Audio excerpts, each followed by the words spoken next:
Previously, on the practice. We've heard testimony of another client who terrorized your wife. He was murdered. I smell a pattern. Threaten Lindsay Dole, you get killed. Objection! He knew his wife was culpable. Why the immediate assembly of lawyers? The refusal to speak to police. This is consistent with the behavior of guilty people. Ms. Dole, I am bound by the statute to sentence you to the Framingham Correction Facility for the remainder of your natural life. The emotional undercurrents of a case play a part. Give me this appeal. James Berluti, Melissa Halpern. Hello, this is my daughter, Joey. 16 years ago, I kidnapped her. Does your daughter know? No. I recently read a magazine article about the birth mother and the woman they accused of stealing Joey. I represent the individual who kidnapped your daughter 16 years ago. The individual sends to you this money order in the amount of $70,000. Jimmy, police got a visit from a woman named Sally Burns last night. You had to know she'd go to the police. So what? It's attorney-client. We already know who she is. Bernice White. First you're calling me saying it's really important that we meet, and then I see you on television concerning a crime that I have been suspected of for 16 years. Bernice White, please place your hands behind your back. What? Tell them I'm not your client. We neither confirm nor deny that she is our client. What? We neither confirm nor deny she is our client.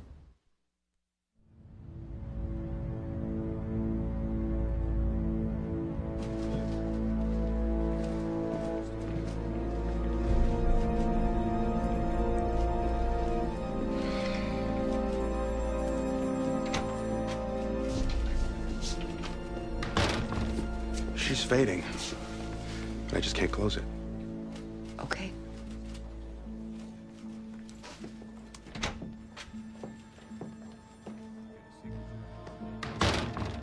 Bernice, I'm Helen Gamble. Why won't you leave me alone? I'm the district attorney. Can we get you a cup of coffee or something? No, I just want to go to sleep. I know. Listen, I'm very familiar with these kinds of cases.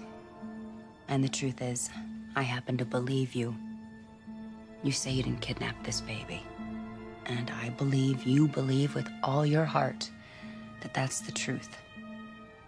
But I also believe you're suffering from a form of amnesia, which is extremely common. No. Sometimes, when good people commit acts that shock their own conscience, they block it out. In your mind, this kidnapping never happened, but the thing is, a witness saw you leave with the baby. And now what the police aren't telling you, they've now located the woman you gave the baby to. She identified your picture.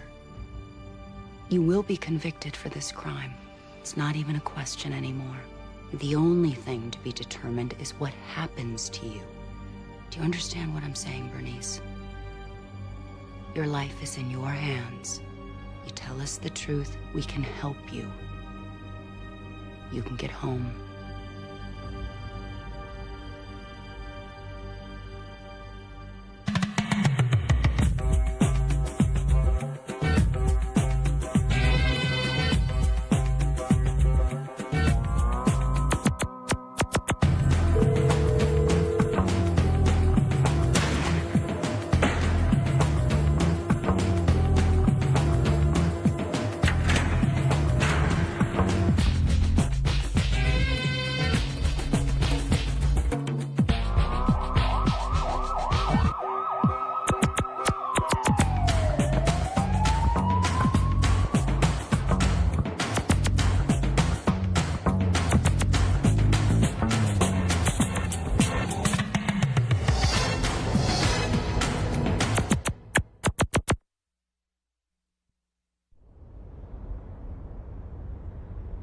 We're moving you from the orientation unit to the compound. Okay. Don't pick up disciplinary tickets. You could stay there for the duration of your sentence, which is... Life. I'm hoping to reduce that. My appeal is scheduled for tomorrow, actually. I was hoping that I could attend. Sorry. You filled out a visitor consent form for a minor child? For my son. We'll need a certified birth certificate before he can come in. Then it'll be at least a month after that. Wait a second. I can't see my son for a month? When you see the shrink at meds, most of the girls here are on at least one antidepressant. He can also give you a dental dam. Excuse me? If you get involved with anyone, better to be safe than sorry. You've been assigned to janitorial. I asked a clerk in the law library. They all do. It goes to the senior girls. But I'm a lawyer. Miss Dole, part of your adjustment here is learning that what you were before doesn't matter. Look, if you don't like the brief... I didn't say I didn't like it. I just think we short-shrifted the merits a little. An appeal isn't about the merits. Just the same. It would be nice to have them emotionally predisposed. Justice Leon's wife was the victim of violent crime. It's not a bad idea to tickle that nerve a little by reminding them who Lindsay shot. I'm only talking about 2 more paragraphs. Okay.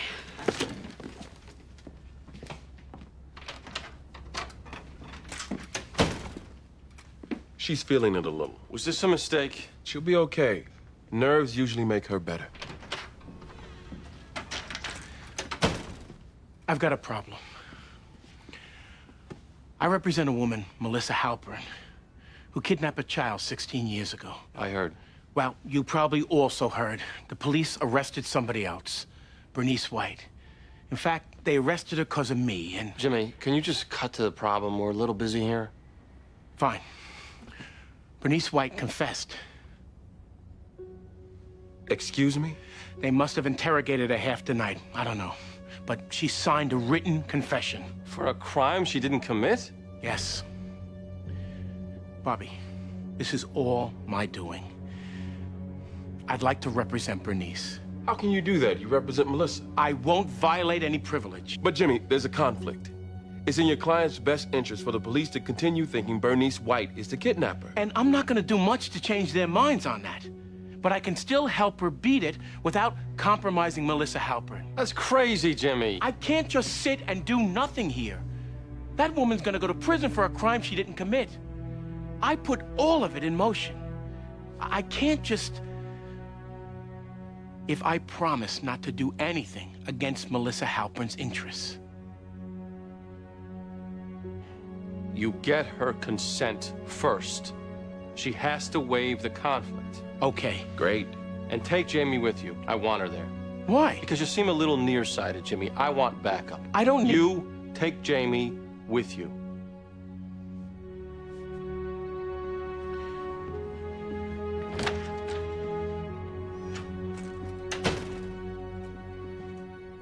She confessed? That's the good news. The bad is she says she doesn't know where your daughter is. Well, what did she do with her? She claims she doesn't remember.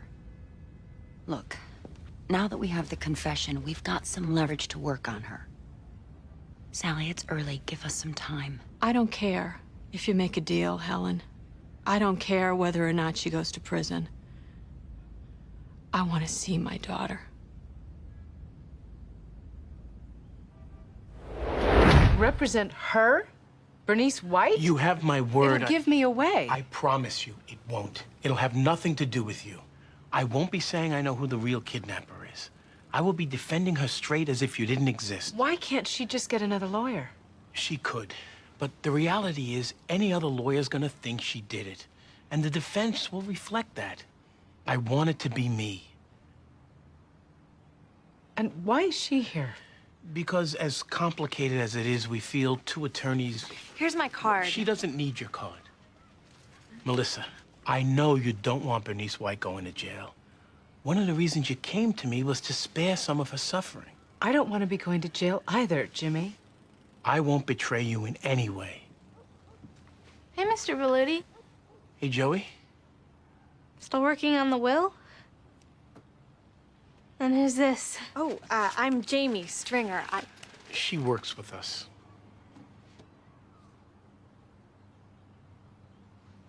Why do I get the feeling that there's this big secret?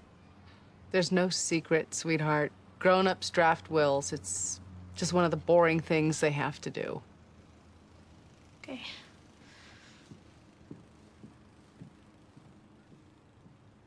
A month, they're saying, before she can see him. I gotta tell him tonight he won't see his mother until Halloween. Bobby, it's prison rules. Look, I don't have any jurisdiction or even influence for that matter. There's gotta be a string you can pull. Well, I don't have it. Look, your best option is to go to the court and ask that she be allowed to attend her appeal. We struck out there. Come on, Helen. I'll try.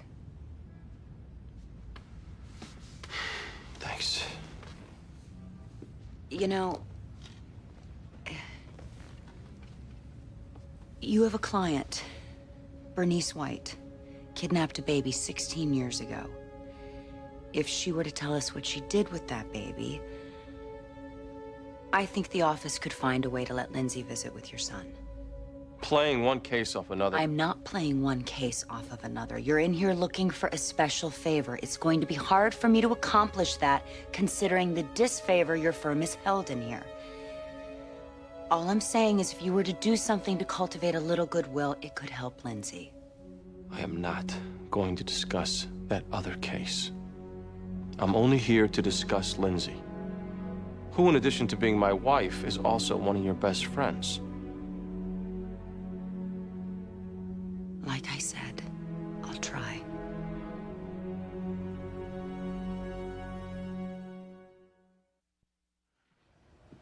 Why did you say you did it? I don't know.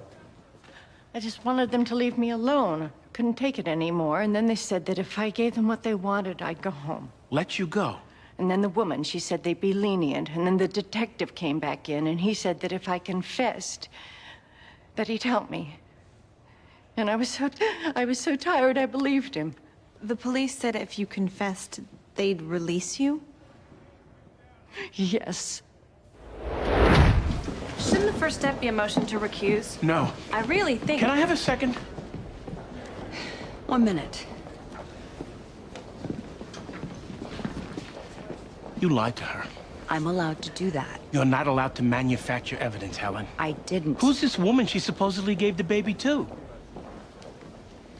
I've already marked up a motion to suppress the confession. Well, there's a stunner. You'd be? I'm Jamie. She doesn't care. Listen, Jimmy, you want to make a deal. Tell me where the girl is. Otherwise, don't bother. You crossed the line, Helen. I'm going right into court. Fine. I'll see you there. Debbie? Jamie. Jimmy, technically, you didn't disclose to Bernice White that you represent Melissa Halpern. I don't need to. You don't need to? It's Legal Ethics 101. The law is black and white. Jamie, practical lesson number 1. It's never black and white.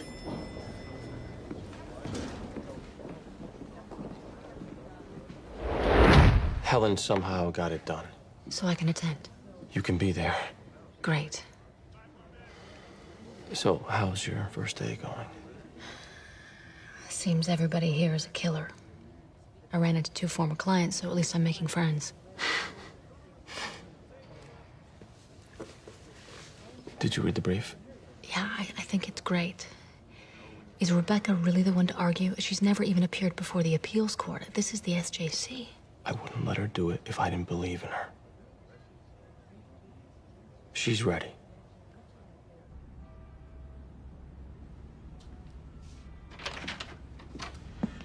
Hey. Hey. Eleanor and I were thinking, let's do a moot court tonight. We'll play the judges. That way you can practice on us, and we'll try to pick you apart. Okay. This seemed like a good idea when I asked for this. It was a good idea. It still is. The only thing to keep in mind is the Supreme Judicial Court. Don't let your passion get the best of you. The first thing they always look for is deference. If they're mistaken, just tell them how justified the mistake is, then correct them. Okay. Hey, you stepped up for this because you know you're the lawyer for this job. Right. I am allowed to trick suspects. We have been through this before, Your Honor. It goes beyond trickery, Your Honor. They kept interrogating her for 6 hours. Then after she's half delirious with fatigue and fear, they feed her this psychoamnesia crap about how she blocked out the crime. Then they tell her she can go home if she confesses. Then they tell her they've got this phantom witness. They had her half believing maybe she did commit the crime. She knows she didn't commit. This went beyond coercion. Trickery is constitutional. You shouldn't even be arguing. You're a witness in what happened in that room. Fine, recuse me. We can bring in somebody else. My client was also represented by counsel, Your Honor. No, your client repeatedly maintained you were not her lawyer. Your Honor, the reason Bernice White was arrested was because the police believed her to be my client. They, in fact, arrested her in my office. So for the prosecution to now claim Miss White was not represented by counsel is blatant bad faith. Wait a second. Did you represent her or not? At that time, no. So the prosecution is right. She wasn't represented at the time of the interrogation. They got the wrong one here. That's a jury question. If this goes to a jury with a confession, she's gone. Juries think confessions are the truth, and they're not. Was this interrogation videotaped? Yes. I want to see it. All of it, Miss Gamble. I'll watch the tape, then I'll make my ruling. The defendant stays in custody. We're adjourned. I'll call you as soon as I hear anything. Okay. Look, I'm still willing to play ball if she tells us where the girl is.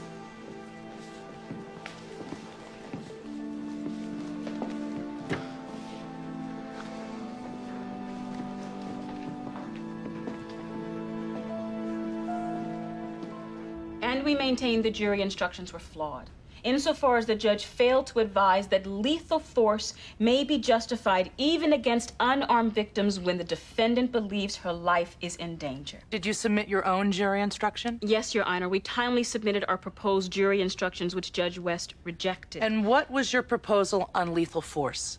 Referring the court to page. You have to have it ready, Rebecca. You get 20 minutes tops. You need to know the transcripts and pleadings. I can't feed them to you. Okay.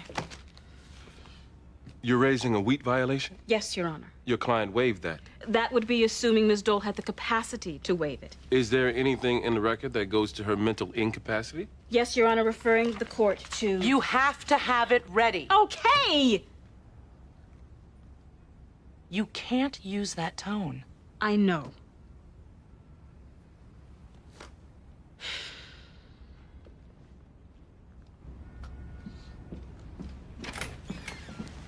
Is Jimmy still here?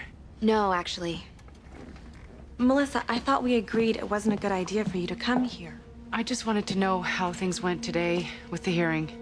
Oh, the judge took it under advisement. And if the confession is suppressed, Ms. White will be let go, right? We hope so. I called Jimmy at home, there was no answer. If he checks in, would you have him call me? Sure. Good night. Night.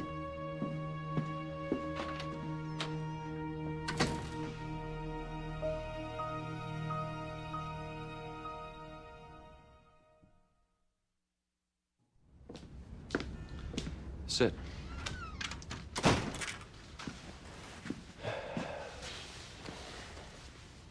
You ready? I am so ready. You really need to hammer prosecutorial misconduct. I plan to. Even if we win here and get a remand, it's not going to do Lindsay much good. At retrial, we'll be stuck with her former testimony, which means we can't really argue self-defense. So what are you saying? I'm saying we need to get a reversal with prejudice. Lindsay's best chance at freedom is with the SJC, not at a trial court. And the only way we get a reversal with prejudice is prosecutorial misconduct. Okay. Anything else? Yes. I know you're nervous. It's quite natural for you to be scared, intimidated. But what you need to remember, Rebecca, is there's a reason why we picked you. Your advocacy skills, your command of the law, your passion. We all believe in you. Lindsay does. Most of all. I do. Thank you. Off we go.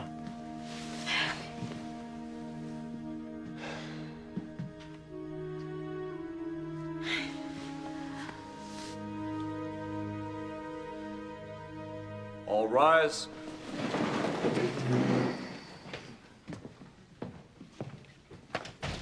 Be seated. Stand up, Ms. Gamble. I watched that tape.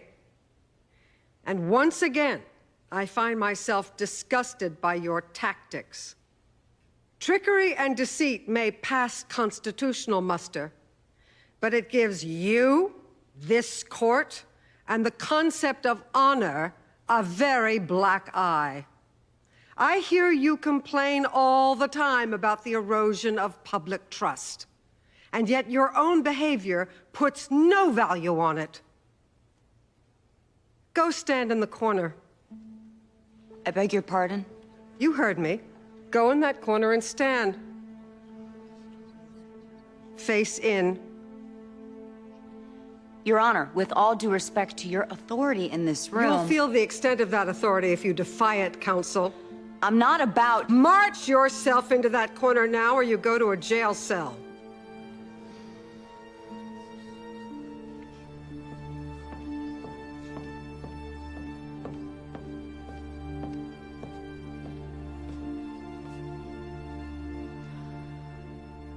Mr. Belluti, your client was not represented by counsel at the time of this interrogation. She at no time asked for a lawyer, and however deceived, tired, and badgered she may have been, there is no indication that her statement wasn't voluntary. The confession, however putridly obtained, therefore stands. The defendant will stay in custody. We're adjourned.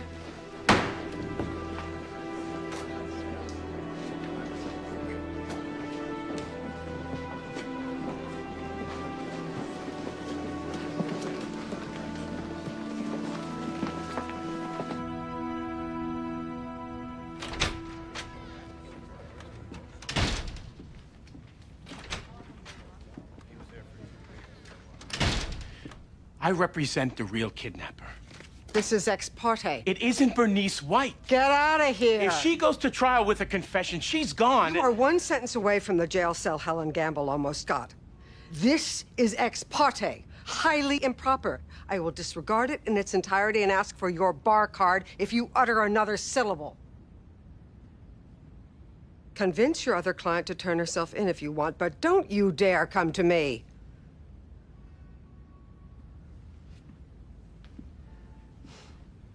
Jimmy...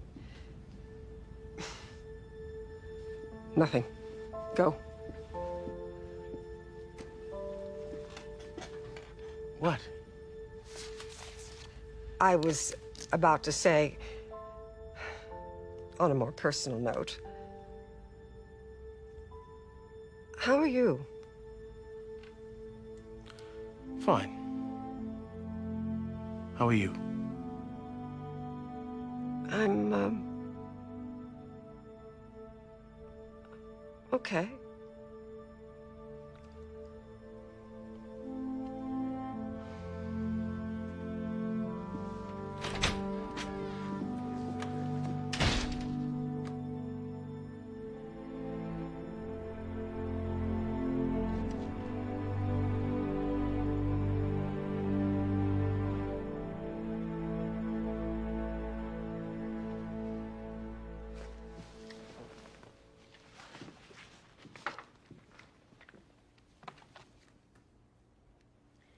May it please the court, my name is Rebecca Washington, and I represent the appellant Lindsay Dole in the matter of the Commonwealth versus Dole. You are in receipt of our appellate brief, and I would like to address the court on several issues outlined in that document. First, during trial, the Commonwealth referred to the fact that Ms. Dole initially chose to speak with lawyers instead of the police the night of the shooting. Ms. Dole, like any criminal defendant, had the constitutional right not to speak to the police, a constitutional right to confer with attorneys, and it was reversible error for Mr. Walsh to use the exercising of those rights as evidence against her. Was an objection made on those grounds at trial? Yes, Your Honor, Ms. Frutt objected. Actually, she objected that the question sought privileged information, not that the question was unconstitutional. Even if the objection was legally flawed, Mr. Walsh went further. He argued that Ms. Dole's decision to speak with her lawyers was, and I quote, consistent with the behavior of guilty people. Ms. Frutt didn't object to that. We maintain Judge West nevertheless should have struck the statement sua sponte. Moreover, Mr. Walsh made other errors. He argued that the shooting was part of a pattern, that my client and her husband were in the habit of killing clients. Can't the prosecution use character evidence to impeach a defense witness? Not if that evidence is overly prejudicial, and such character evidence, prejudicial or not, is inadmissible without prior notice. We never got that notice. And where's your objection to that? If you refer to the transcript, you'll see Ms. Frutt made a timely objection once Mr. Walsh introduced the evidence concerning Mr. Hinks. I see an objection going to prejudice. I see nothing going to notice. It was a general objection which, under Massachusetts law... You agree there was sufficient evidence to convict your client? We agree the evidence might have supported manslaughter, but not... You don't deny she shot him? No, we do not. You just disagree with the verdict. We maintain the trial was unfair, that the prosecutor committed multiple reversible errors. Oh, did you ever move for a mistrial? No, but under Massachusetts general law... So basically, you took your shot and you're here because you don't like the result. I'm here because of something called the Fifth Amendment. I'm here because of something called the Sixth Amendment. Basic constitutional rights belonging to Lindsay Dole that the prosecutor blatantly trampled. We're not talking about subtle shades of gray where a civil liberty or two was encroached upon. He plowed over them with a tank. Mr. Walsh showed contempt for the Constitution. He had no regard for fundamental civil liberties, and I'm here today under the assumption that the seven of you do. Lectures aren't generally effective. And I wouldn't presume to lecture you. But I will use part of my time to enter indignation into the record, because I think a lack of it is part of the problem. Police lie today, so do prosecutors, and it doesn't so much as raise a judicial eyebrow because it goes on all the time. Everybody's jaded. It doesn't shock anybody's conscience. And I'm here saying it should shock yours. This man wanted his verdict. He said, forget the Bill of Rights. And he's hoping you cop the same attitude. I am here hoping otherwise.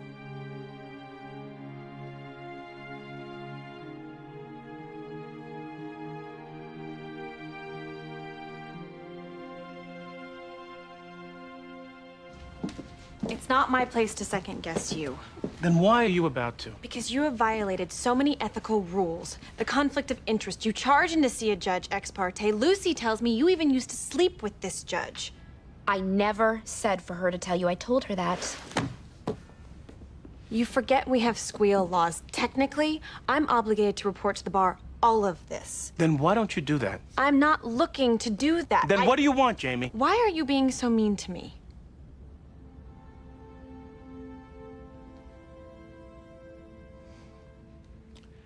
Look, I made a mistake that resulted in a person being arrested for a crime she didn't commit. The likelihood is I can't undo that mistake. She's going to prison. I don't mean to be acting out against you, but, well, you're there. I'm sorry.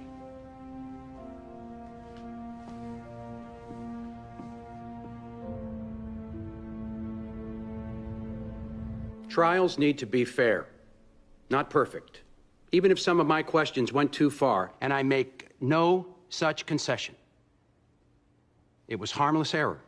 Oh, come on, Mr. Walsh. You raise another murder and linked a defendant to it? As Your Honor correctly noted, we linked Bobby Donald to it. A witness. We have every right to impeach. Well, you called it a pattern, and you also linked it to Lindsay Dole. The jury was instructed that the lawyer's questions and arguments are not evidence. Well, still, it's a little hard to unring a bell, isn't it? Moreover, Miss Frutt didn't ask for any curative instructions. She didn't move for a mistrial. They're raising things here they effectively waived. What about your introducing your own personal beliefs? In your opening, you said you wouldn't have shot the man. If that was improper, It was. then I would again ask, where's the harm? I think we can assume that the jury assumed going in I wouldn't have shot the man. My saying it hardly made much noise. You think you took the high road here, Mr. Walsh? The high road. Yes. My answer to that would be, murder trials are typically low roads. They get ugly, often personal. Not that the doctrine of unclean hands is applicable, but let's look at some of the defense counsel's tactics. Those aren't an issue here. They are as a context to mine, and It would be a mistake to focus on defense conduct. my actions did not cause Lindsay Dole to be convicted of murder. Her actions led to that result. She received a fair trial. She had an army of attorneys. She got a better defense than most defendants. The jury heard all the evidence. They were properly instructed, and they made their unanimous finding. Ms. Dole lost. And this court cannot disregard a verdict merely because it disagrees with it. They'll assign a trial date. We go from there. Jamie will keep you updated on all the pretrial developments. You can call her or me anytime. Okay. We're not going to give up. I promise you that.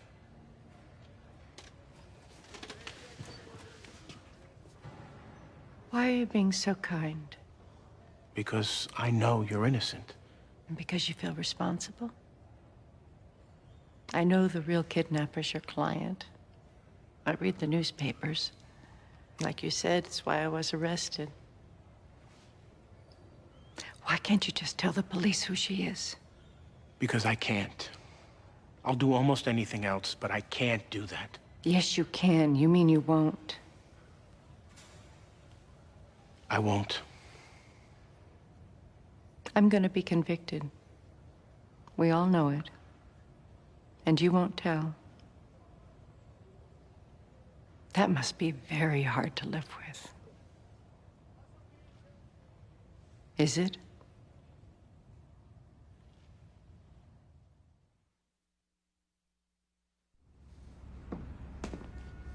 Has anybody seen Jamie? She said something about an appointment. Please let her know she's expected to check in with us. Eleanor, can I see you a second in my office?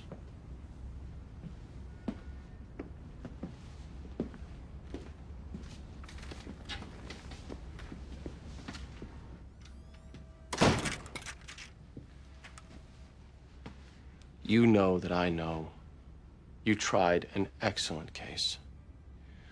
But judging from the questions the Supreme Court put to Beck, they think there was inadequate counsel. They were group mistakes. No, they were mine. They were trial blunders. The decisions Bobby, were... I was at the SJC. I heard the questions. They were trial mistakes. We're going to start preparing an appeal on ineffective assistance. It might be too late, but... We feel we need to try everything. I don't disagree with your decision, Bobby. Anything else? No.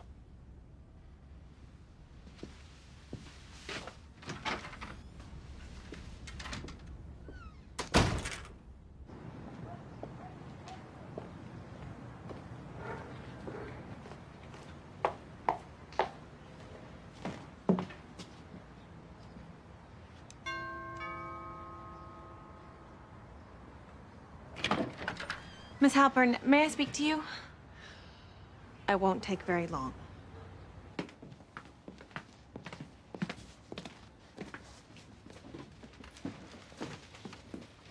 First off, let me assure you I am not here at the request of Mr. Berluti. He'll probably want me fired when he finds out. Then why are you here? Well, I've been pretty much an observer on this case. But from my observations, I think it's only a matter of time. Miss Stringer, if they haven't found me after 16 years, I hardly think... I don't mean the police. I mean you. I think you're inching towards turning yourself in. Whether it's showing up in court, or coming to our office even when we tell you not to, even by seeking out the victims to give them money, you were putting something in motion. I can't live in jail. Obviously, you're having difficulty with the way things are now. And when Bernice White starts serving a 25-year to life term, you will never live with that.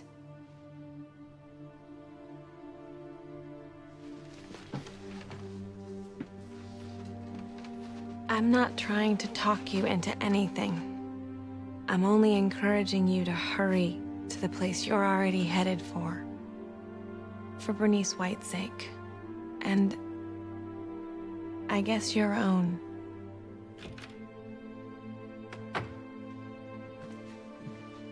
Hey, Hi. what are you doing here? Oh, I just needed to get some signatures. Signatures on what?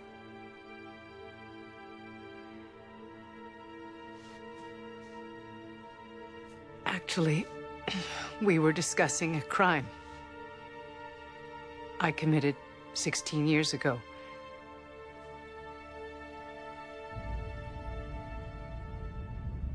It's a two-pronged test. First, we have to prove that our representation was measurably below that of an ordinary lawyer. What's measurably? It's like the definition on obscenity. They know it when they see it. And the second prong? But for our incompetence, Lindsay would have been acquitted. Oh, that's gonna be tough to prove. Bobby, clerk's office. SJC.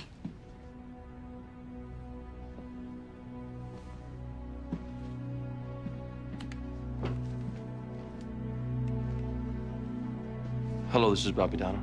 Why didn't they call me? Shh, shut yourself. Yes. Uh-huh.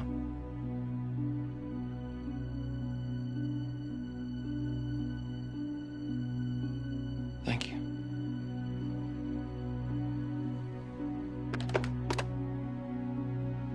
Based on Fifth and Sixth Amendment violations, Lindsay's conviction has been reversed. They've ordered a new trial. Thank you. It wasn't everything we wanted. But it's a chance. Thank you.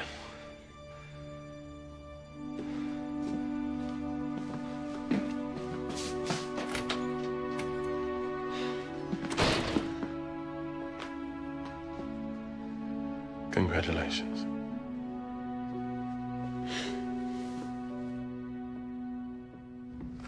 I don't give a damn. That isn't true. Hey, gives me a chance to beat them twice.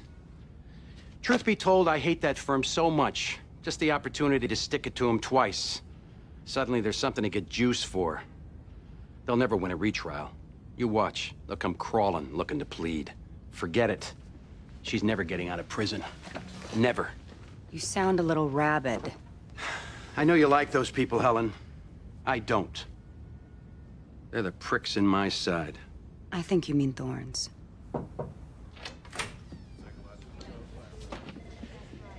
Helen, we went to your office. They said you were here. This is Melissa Halpern. She's the person who kidnapped Sally Burns' baby 16 years ago.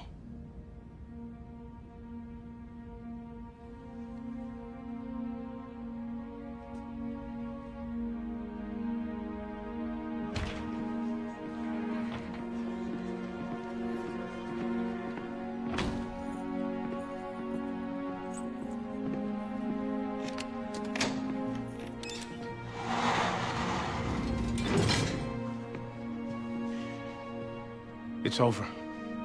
You're free. The real kidnapper came forward. It'll be in the papers tomorrow. Thank you. I didn't mean to usurp anybody. You're an associate. You take the assignments we give you. You do not get creative. You do not go to clients behind our back. I knew it was something Jimmy... You don't make excuses when you know what you did was wrong. I'm sorry. Oh, is that not the approved associate tone? This isn't going to work if that's the attitude you're coming in with. I knew that what I was doing was unconventional and risky. But I saw something in this woman, and I really thought I could help. Next time, you check with us first. Okay. Square one. Forensics, psychiatrists, ballistics, we go through it like it's the first time. What are you expecting to find? Something. We have to have something new for the second trial. Who's trying it? Either outside counsel or Eugene. I haven't decided yet. Are we switching theories? I don't know. We can't go self-defense since the prior testimony comes in. What else is there? It's got to be straight insanity. There's nothing else. What about the phone call when she sounded so calm? Post-traumatic shock. Nobody's saying it's going to be easy, but insanity is all we got. We have to pore through the transcripts, every word. Somewhere there has to be something we can use. We've got our new trial. Now we have to win it. Bobby, I know you don't want to hear this, but we need to consider a plea. No. We won't win this trial. With her prior testimony, they have a stronger case. We're not pleading, Eugene. End of discussion. The assignment for everybody is to figure out a way to win. Straight not guilty.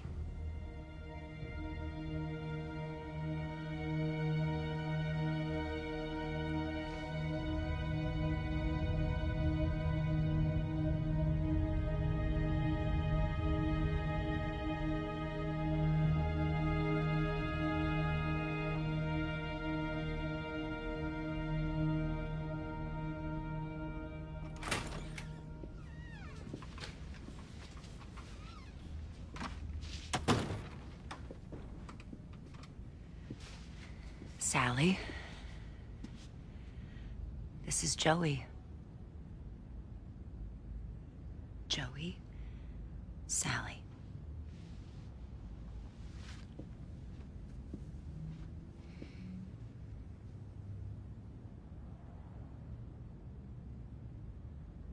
Hello? Hi.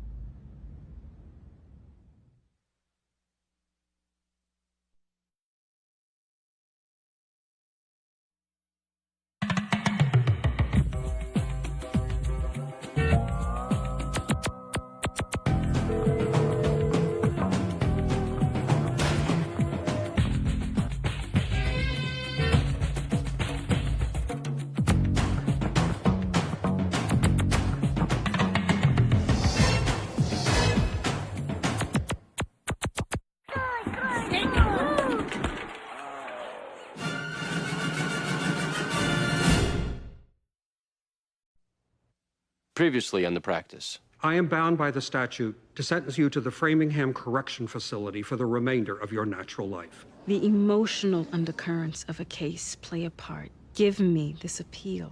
I'll bring your wife home. Basically, you took your shot and you're here because you don't like the result. I'm here because of something called the Fifth Amendment. I'm here because of something called the Sixth Amendment. Basic constitutional rights belonging to Lindsay Dole that the prosecutor blatantly trampled. Mr. Walsh showed contempt for the Constitution. The jury heard all the evidence. They were properly instructed, and they made their unanimous finding. Ms. Dole lost. And this court cannot disregard a verdict merely because it disagrees with it. Lindsay's conviction has been reversed. They've ordered a new trial. I don't give a damn. That isn't true. Truth be told, I hate that firm so much. Suddenly there's something to get juice for. You watch. They'll come crawling, looking to plead.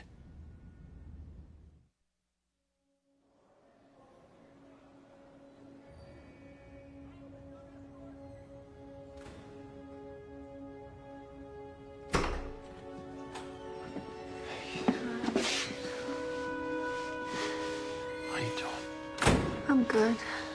And you? I'm fine.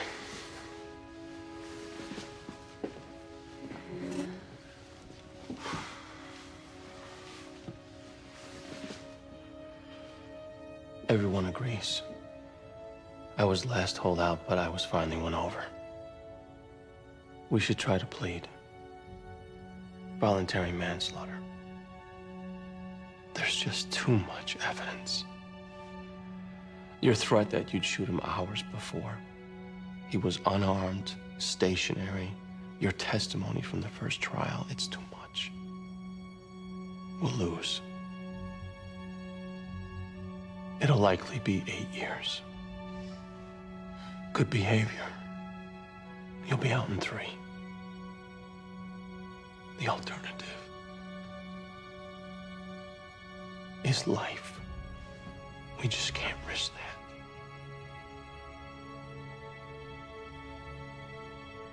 Has the prosecution agreed to it? We plan to take it to them in the morning. They should go home. 3 years in prison? It's the best result. I wish there were another way.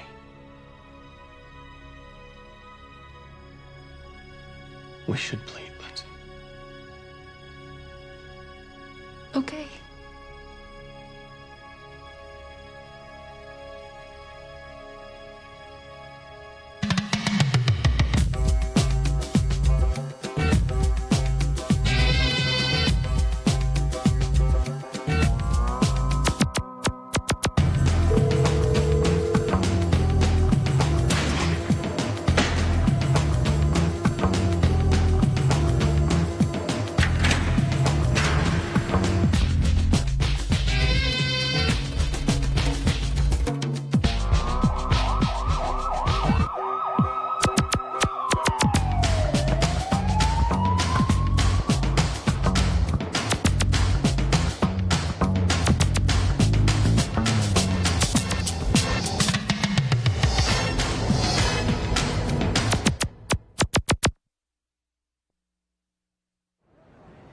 What do you mean trial? Today? If you can't plead it, which I highly recommend, the guy's got 2 priors.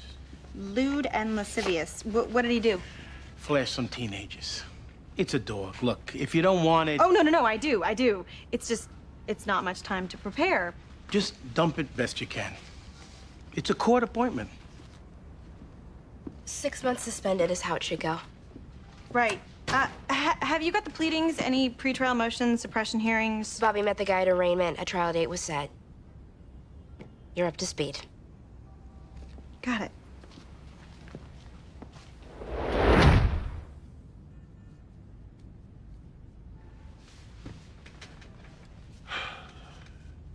He's making us wait on purpose. He's having his fun. How long's it been? 50 minutes. I'm giving him 10 more. We can't leave. I'm not sitting here all day, Bobby. He'll be here.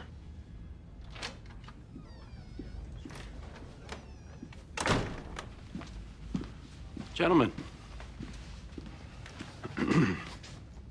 Sorry to keep you. I've reviewed your plea offer. It's rejected. What? Why? Why? Because your wife committed first-degree murder. The only thing that would impel me to plead down to manslaughter would be a perceived difficulty of prevailing at trial. I don't have such a perception. I feel confident the jury will reach the right result, as they did the first time. Accordingly, your offer is rejected. Anything else to discuss? This was a manslaughter. You know it was a manslaughter, and you're an officer of the court. Thank you, Eugene. I always value outside input. Would you like to know the particular value I place on yours? Are you cocky, Kenneth? Maybe you need to review your track record against us. Haven't got the time, but I'll tell you what. I'll go over the last matchup. You gonna take the stand again, Bobby? That went real well, didn't it? By the way, who's going to try it this time? Jimmy? Eugene? Eleanor was a good choice, wasn't she? Have a good day, boys.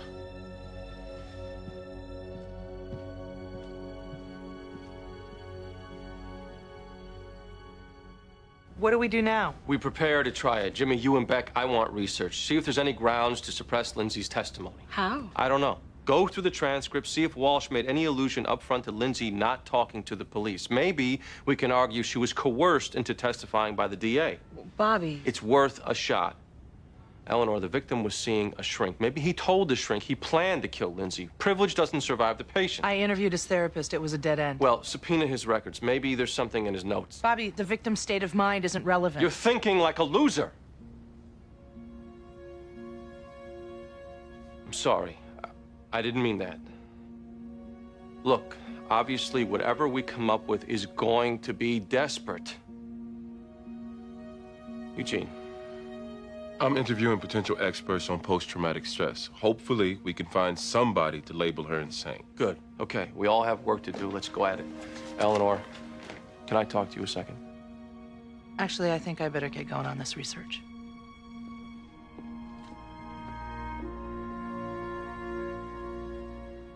I was pissing. Pardon my Frenchiness, but that's what I was doing. I had a bladder infection. And you didn't use the restroom because... I couldn't get there fast enough. You know, I swear I was not flashing those girls, though they totally wanted it. Jamie Stringer. Yes, hello. I wasn't wanking. Yes. Can we talk? Sure. 3 months, we're happy. How about 6 months, but we suspended? Can't. Third offense. With a conviction, he could get a year. Does he know that? He claims he's innocent. Yeah, I just heard. And his eloquence gives me pause. But I'm still holding out for time. Then I think we have a trial. You were supposed to dump it. What could I do? The client wanted his day in court. He's gonna get his day in prison, Jamie. Lots of them. He says he's innocent. They all say they're innocent. Bobby's expecting you to be freed up to work on Lindsay's case. It should be a one-day trial. You were supposed to dump it.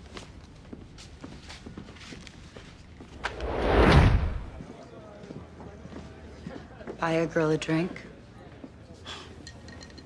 Come on, Helen, they're your friends. Okay. Let's discount my friendship, your hatred, and just objectively look at what Lindsay did.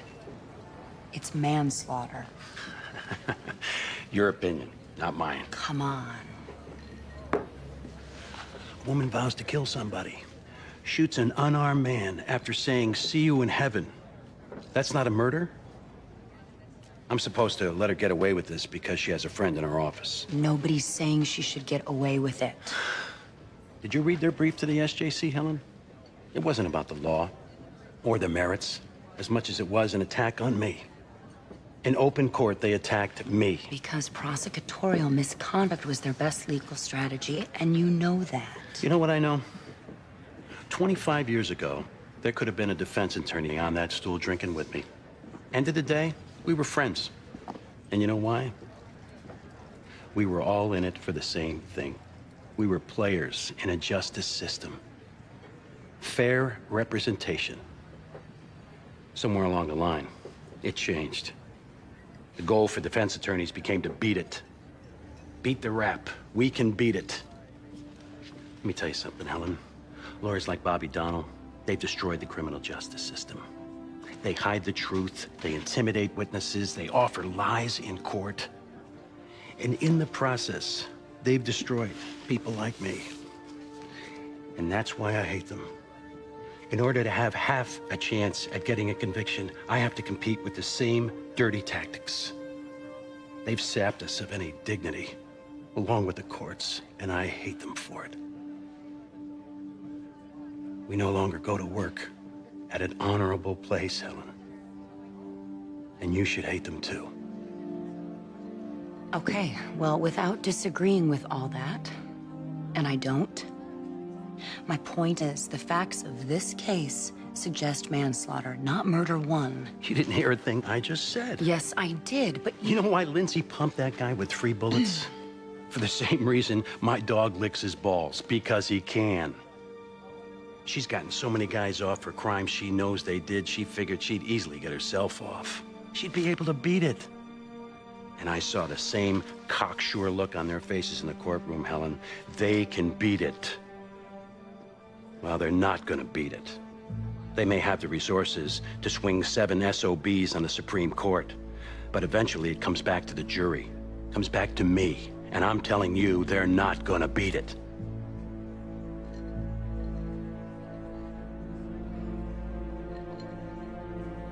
how did you get like this? Last week, you lied to a suspect in order to trick her into a confession. A false confession. There's a reason I'm hard to look at, Helen. You see yourself.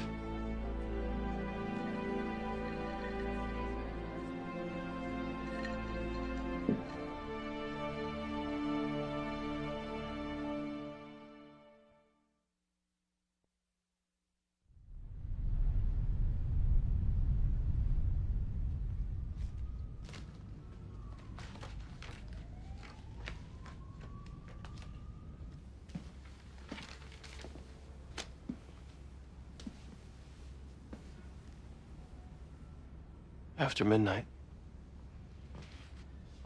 I'm just about to go home.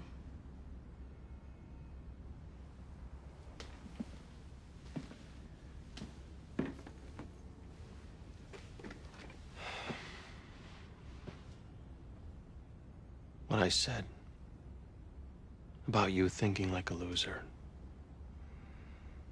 That just came out of frustration. You have to know I don't blame you. I blame myself, Bobby. Come on, we win trials, we lose trials, we excel, we don't excel. Sometimes This was Lindsay.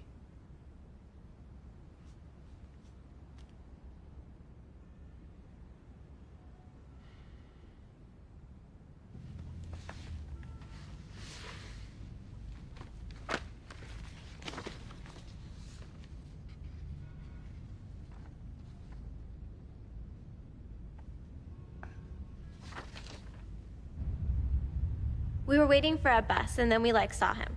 Him being? Perv man. Objection. Sustained. You saw the defendant? Yes. And what was he doing? First, we saw him stare at us.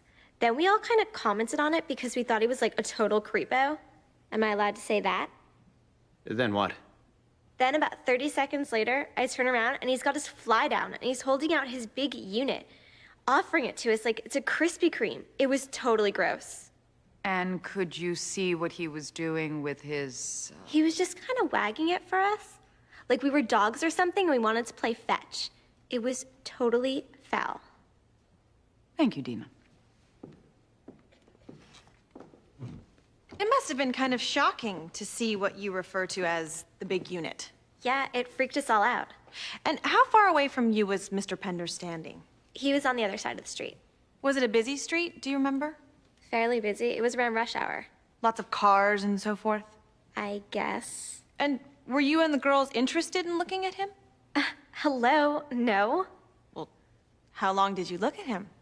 A few seconds at most. I'm so sure. Okay. Thanks, Dina.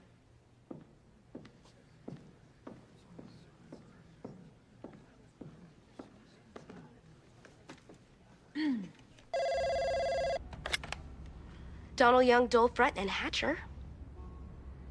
What? Didn't you hear? Oh, no, I'm sorry, sir. We can't do that today. Perhaps another time? Okay, yeah, great. Thanks for your call. Who was that? Another wacko angry over the reversal. He asked if we could all shrivel up and die. We've been getting a lot of hate mail, too. People who think the conviction shouldn't have been overturned. Eleanor. What? This just came through the fax.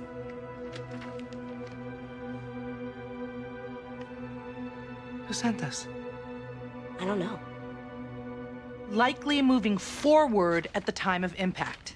Their witness testified the victim was likely stationary. Look, I've got the transcript. I underlined it. This isn't the same analyst who testified. I called the lab. It was a junior guy. It's obviously a preliminary report, and probably Walsh had them redo it. The point is, we never got it, and it's exculpatory. Eugene, talk to this Mr. Hallbrenner. Eleanor, I want you to start preparing a Rule 30. Who sent us this? I don't know. Lucy found it in the facts.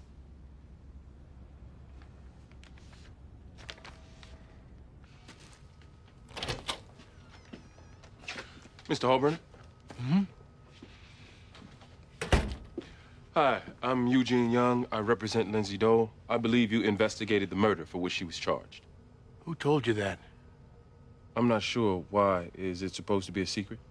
Mr. Young, I'm quite busy. If you'd like to make an appointment, I'd be happy to give you whatever information I can. I'm looking more for you to give me the information you can't. Are we being cryptic now? I'm sorry. Let me be more clear. Is this your report? Where'd you get this? The point is, I have it. Did you write it? Yes. Who'd you give it to? I'm afraid you'll have to make an appointment, Mr. Young. Did Kenneth Walsh get this report? I don't know. I'm very busy. You have to excuse me.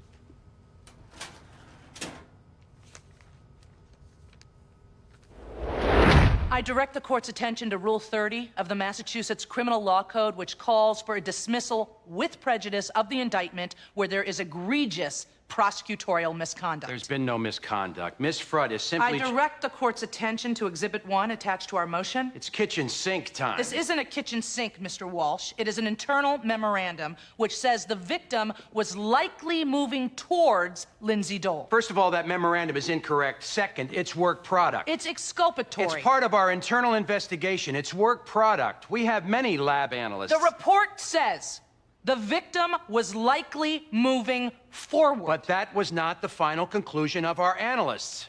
This is not a fifth-grade math test. We don't have to show you our work. We have to give you our findings. That's our obligation under the rules, and that's what we did. Your Honor, we would like to conduct an evidentiary hearing. Of course you would. You'd like to drag this out into perpetuity, but the law does not allow... This was exculpatory evidence. I object to his smugness. He had a duty to turn it over to us. Not if it's work product. At a minimum, we are entitled to a hearing. Who do you want to question? The analyst who authored the report. You will be stunned to learn he isn't volunteering his candor. Of course not. He's probably worried you'll plan B him and accuse him of murder. All right.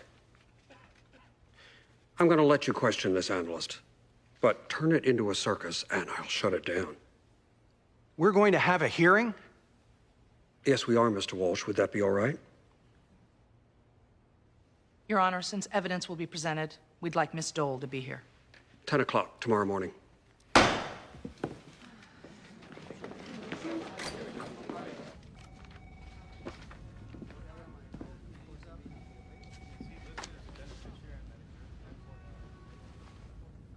You gave them that report.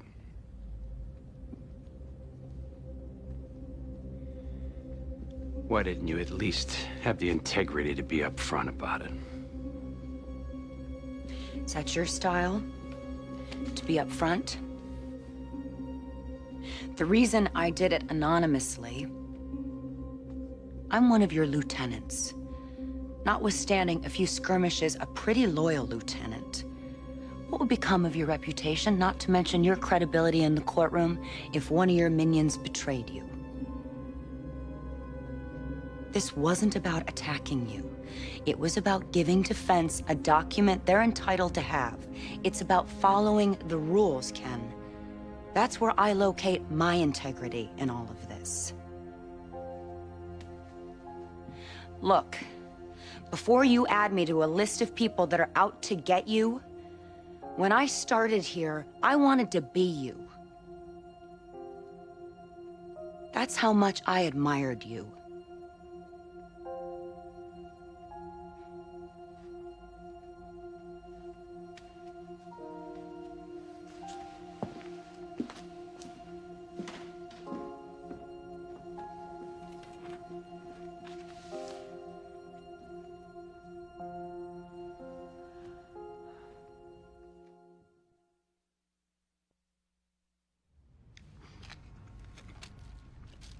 I have never seen a person demolish a hamburger at 9:30 in the morning. Once you do time, you'll understand. Hey. How are you? Good. Pardon the onions. Hi, Beck. Hi. Thanks for coming, Eugene. You holding up? Yeah. Getting out even for a day. We ready? All set. Eugene's taking the witness. I'll argue after. You ready? Yes. I saw them standing there waiting for a bus or something. And what were you doing at the time? I was looking for a bookstore.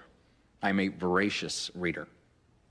You were looking for a bookstore? Yes, and then I noticed them. They were all smoking cigarettes. It was disgusting. Cigarettes are a leading cause of cancer and death. To see young people killing themselves, I couldn't stand it. Did you have to go to the bathroom? No, I exposed my swordsman because I had written on it, smoking causes death. You had that written on... Well, it's no secret, sex sells. I mean, advertisers use it all the time. I just figured the best way to put my message across was to put it on my penis.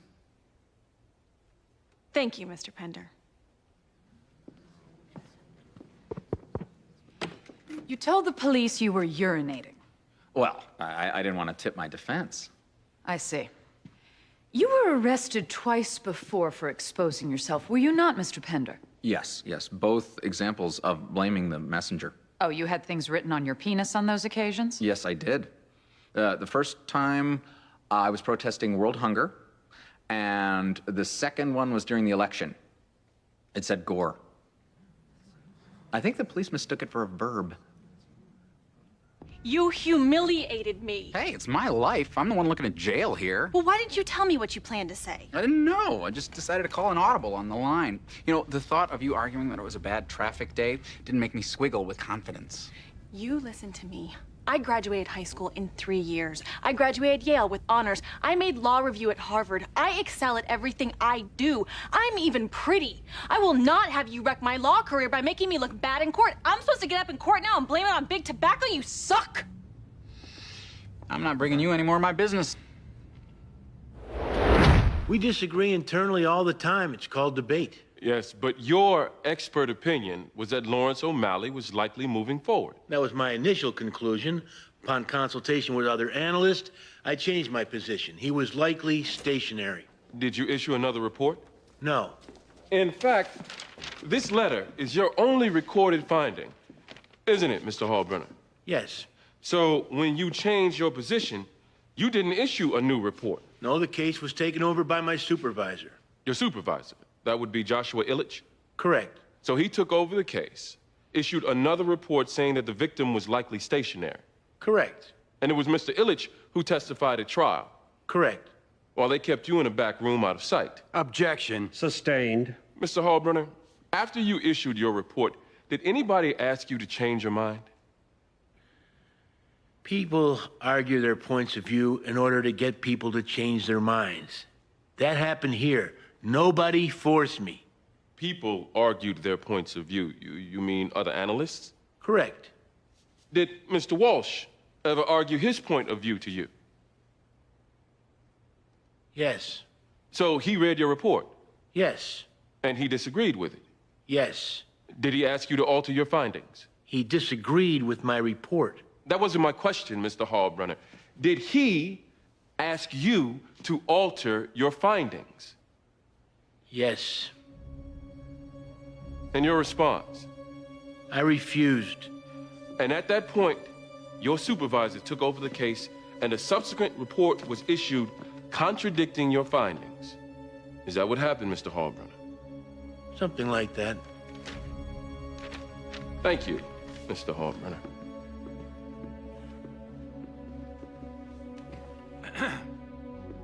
You said I asked you to reissue a report. Did I force you to? No. And was I the only one who disagreed with your findings? No. Other analysts looked at the same evidence you did and reached a different conclusion. Am I right? You are. In fact, 3 analysts senior to you. Isn't that right? It is. More experienced analysts? Yes. In fact, the consensus of your department was that Mr. O'Malley was likely standing in a stationary position at the time Lindsay Dole shot him 3 times. Wasn't that the consensus? Yes. Thank you, Mr. Hallbrenner. That's all I have. The witness may step down. Mr. Walsh, if you have anything to say, I'll hear it now. Then I'll give defense an opportunity to sum up as well. Thank you, Your Honor. As I said earlier, this was a preliminary internal memorandum, which clearly falls within the definition of work product. It wasn't evidence. Certainly, we are required to share with defense our findings, but not our thinking or consultations, which lead to those findings. Mr. Hallbrenner's report represents a minority point of view, which we deem neither accurate nor relevant to our prosecution. It was not relied on. It was not a factor. Moreover, Your Honor, even should you find that we should have turned this preliminary report over, what's the harm? This case never turned on whether or not the victim was moving forward. Lindsay Dole never maintained the victim was coming towards her. In their testimony, in their statements to the police, Lindsay and Bobby Donnell never even suggested that the victim was coming towards her. They didn't argue self-defense. They alleged battered woman syndrome. The victim's position or forward movement has nothing to do with that defense, nor did they ever suggest it did.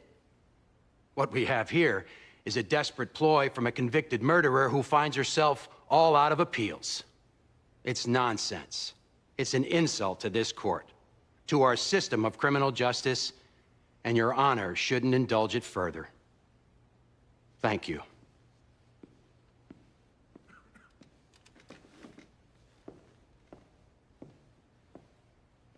He had in his hands a report that was exculpatory.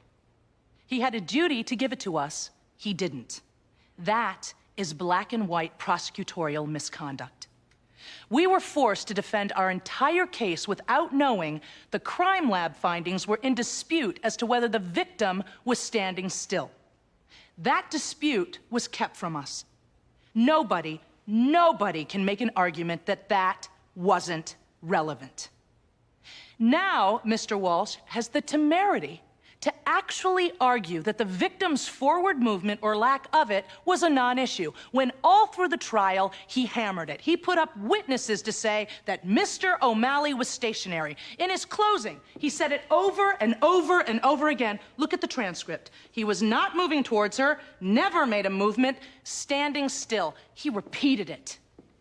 He drove it home as the linchpin of his case, and he stands before you today as a bald-faced liar saying that it was a non-issue. Well, it wouldn't have been a non-issue to the jury. This man has systematically committed prejudicial misconduct in this case during discovery, during the trial, and it constitutes a gross and egregious violation of Rule 30, and we ask the court to dismiss this indictment with prejudice, or in the alternative, to strike the record of the first trial, the entire record, including all testimony. There's no authority for that. Our argument to the jury would have changed had we known the existence of this report. Lindsay Dole was prejudiced by Mr. Walsh's non-disclosure. That prejudice can only be cured by the court's expunging of the first trial in its entirety. Your Honor... I am not finished. You're both finished. It's in my yard now.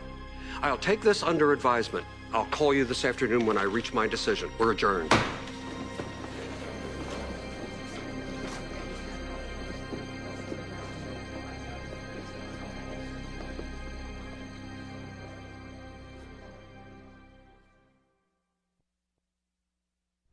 How did it even get this far? Because he wanted his day in court. He told me he was urinating. He never said it was an anti-smoking campaign. What do I do? What do? You argue it. Argue it? Yes, he says he's a political activist. You have no proof he isn't. You argue it. You play the hand you're dealt, Jamie. Now get in there and close. Right. Right. Hey, I told you to dump it.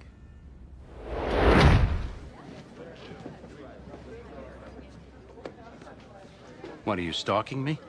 Kinda early, isn't it? It's after lunch. How'd I do? Well, I thought you did a good job. But so did Eleanor. If he expunges the first trial, you have to plea. I'll drive off that bridge when I come to it. It wasn't my paranoia, Helen. You heard her. She attacked me. She called me a liar. There was an attack. And the papers will print what she said, and my kids will have to read it. Again, it's legal strategy. But when this is over, you really need to take a long walk and ask yourself what you did to incur the attack. Hey, some of the stuff I've been doing, I'll take the walk with you.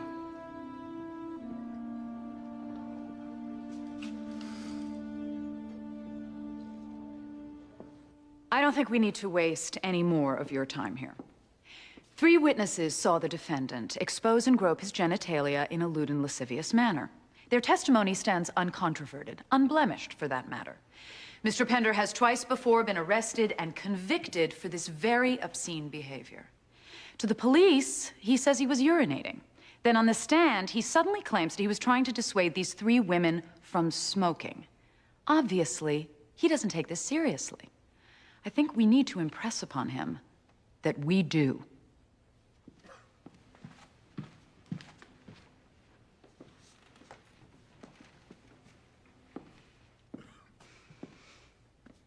Free speech is something that we hold dear in the United States of America. We don't punish somebody for exercising their First Amendment right simply because we don't like the way the message was delivered. Political protest in this country has often been shocking, provocative, even offensive. It's to get attention. Whether it's nudity or burning draft cards, the American flag. Dissidents have historically chosen antagonistic methods to convey political beliefs that they consider precious and... Oh! Your Honor! Bailiff, get that man's pants on. Get his pants on now. Save the rainforest? It was written right across. So what happened? Well, the judge called a mistrial, then set the retrial for next July, then held him with no bail, which means effectively he got 10 months of time. I offered to plead out at 6 months. The DA said okay. That was good. Good decision. But the client won't sign off. What? He wants to appeal. Jamie, you make him sign off. You go back there right now, you get tough with him, and you make him sign off. Now go.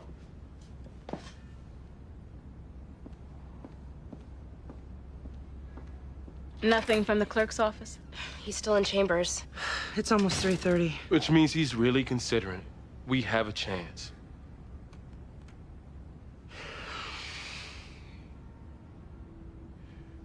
Eleanor? I thought you nailed it in there. Seriously.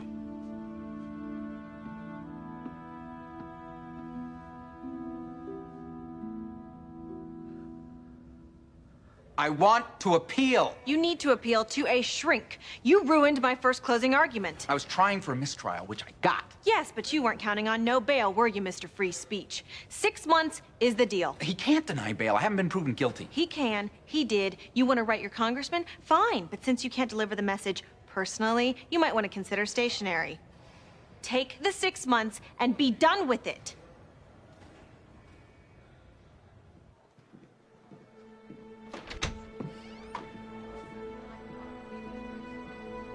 He's coming in.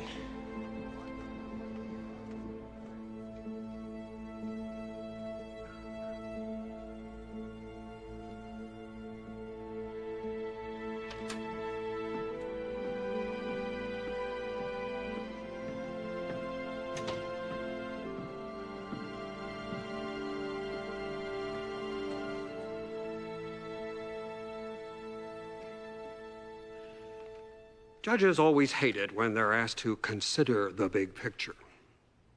It usually means that justice in the short run has to take a beating.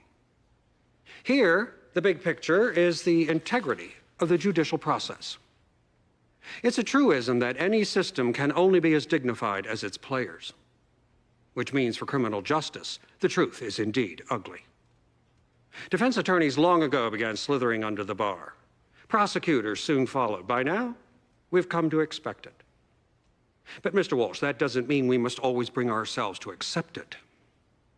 The Supreme Judicial Court has found that you willfully violated Ms. Dole's Fifth Amendment rights, that you willfully violated her Sixth Amendment rights.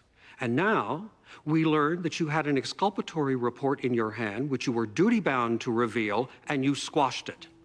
That other prosecutors might do this only further persuades me that the big picture needs adjusting. I find your misconduct to be deliberate, egregious, and outrageous. I am granting defense counsel's Rule 30 motion for post-conviction relief. I am dismissing the indictment with prejudice. The defendant is to be released immediately. We're adjourned. I can't believe it. What happened?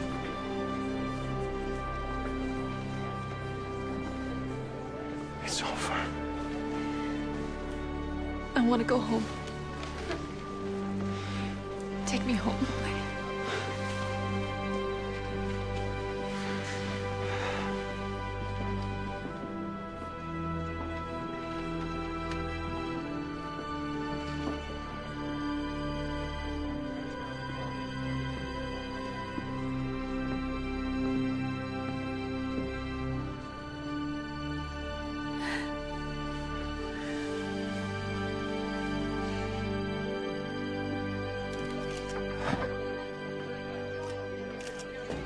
It's a sad but all too familiar comment on our society where, in the end, money talks. Money. Enron, Tyco, WorldCom, the corruption of greed. People use our courts today. The Lord is my shepherd. I won't walk in the shadow of the valley of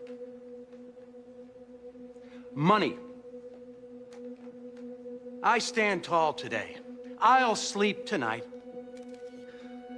People can kill, murder, get off on a technicality, but God forbid the murderer's civil rights. The Lord will be my truth. If Lindsay Dole had been a black welfare prostitute from Roxbury, you think we'd be here? Sweet land of liberty, of thee I sing. But justice didn't sing today. Justice doesn't sing in these halls anymore. Justice has gone mute.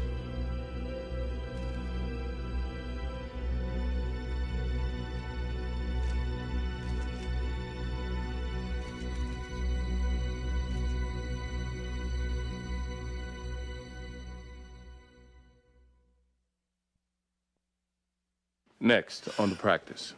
It makes the most sense to simply delay the criminal trial until after she gives birth. It makes no sense to do that, given there's no basis to take Wendy Hubert into custody. Section 12, Chapter 123. Read the law. Are you against that on principle? You're gonna lecture me on rules? I need you to think of something. That baby could be in danger. He's saying there is a presumption of psychiatric infirmity for any Christian Scientist. I am not saying that. You most certainly are. Are we supposed to let this baby die and then say, hey, but at least we didn't trample the civil liberties of Mommy Dearest?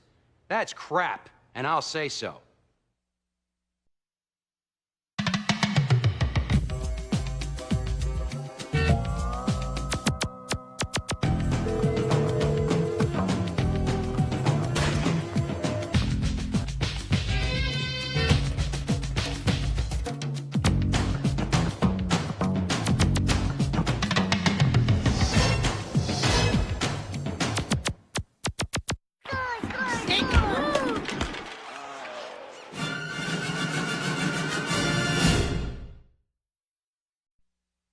Previously on the practice. I've reviewed your plea offer. It's rejected. Why? Because your wife committed first-degree murder. This just came through the fax. It is an internal memorandum which says the victim was likely moving towards Lindsay Dole. It's work product. It's exculpatory. It's part of our internal investigation. It's work product. You gave them that report. It was about giving defense a document they're entitled to have.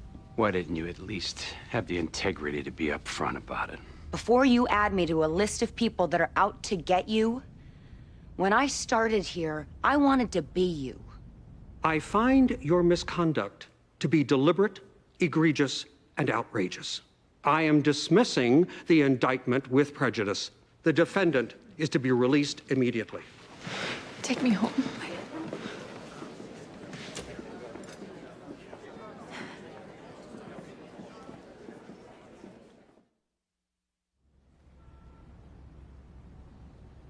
Am I wrong? Tell me if I'm wrong. You're not wrong. I certainly don't want to force their hand, but... Let's go. Sorry to keep you.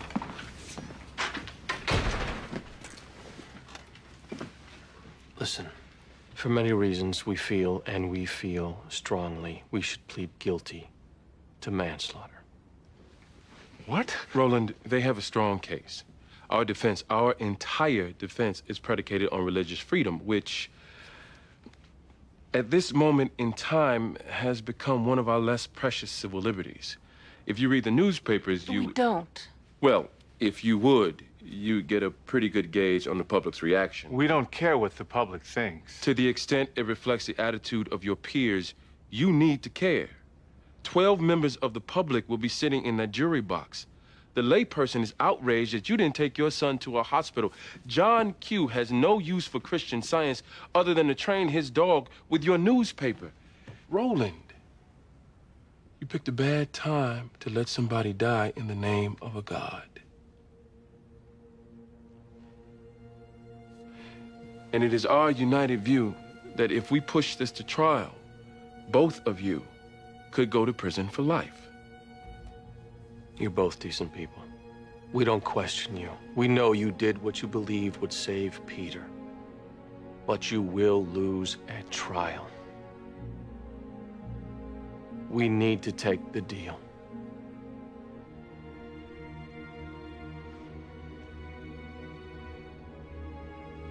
Okay.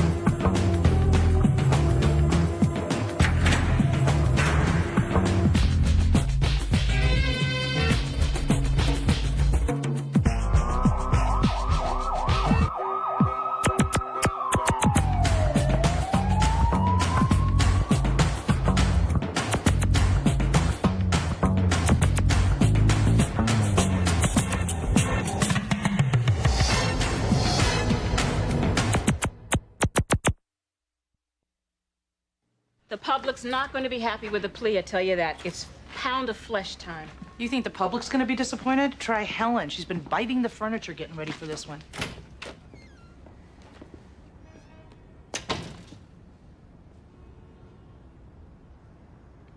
Hello.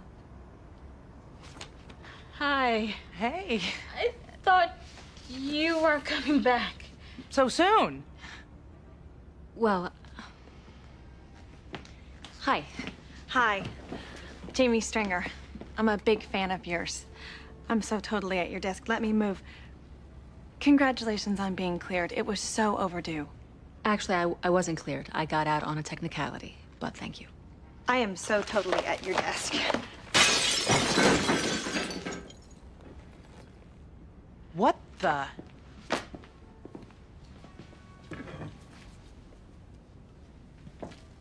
Pat, are you all right? If you want something, go around.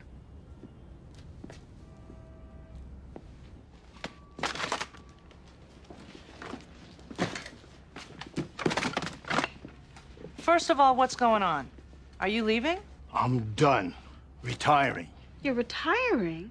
I can't make the rent. I'm being evicted. Did you throw this? That's mine. Yeah, it came through our window. I must have overshot the box. Overshot it? It sailed halfway into our office. Sorry.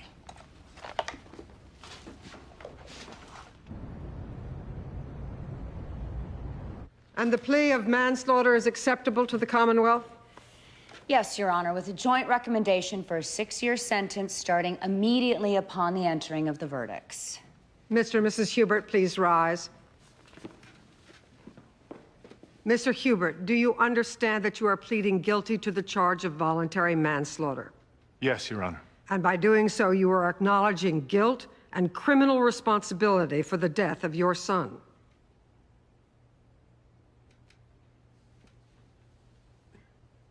Mr. Hubert, I asked you a question.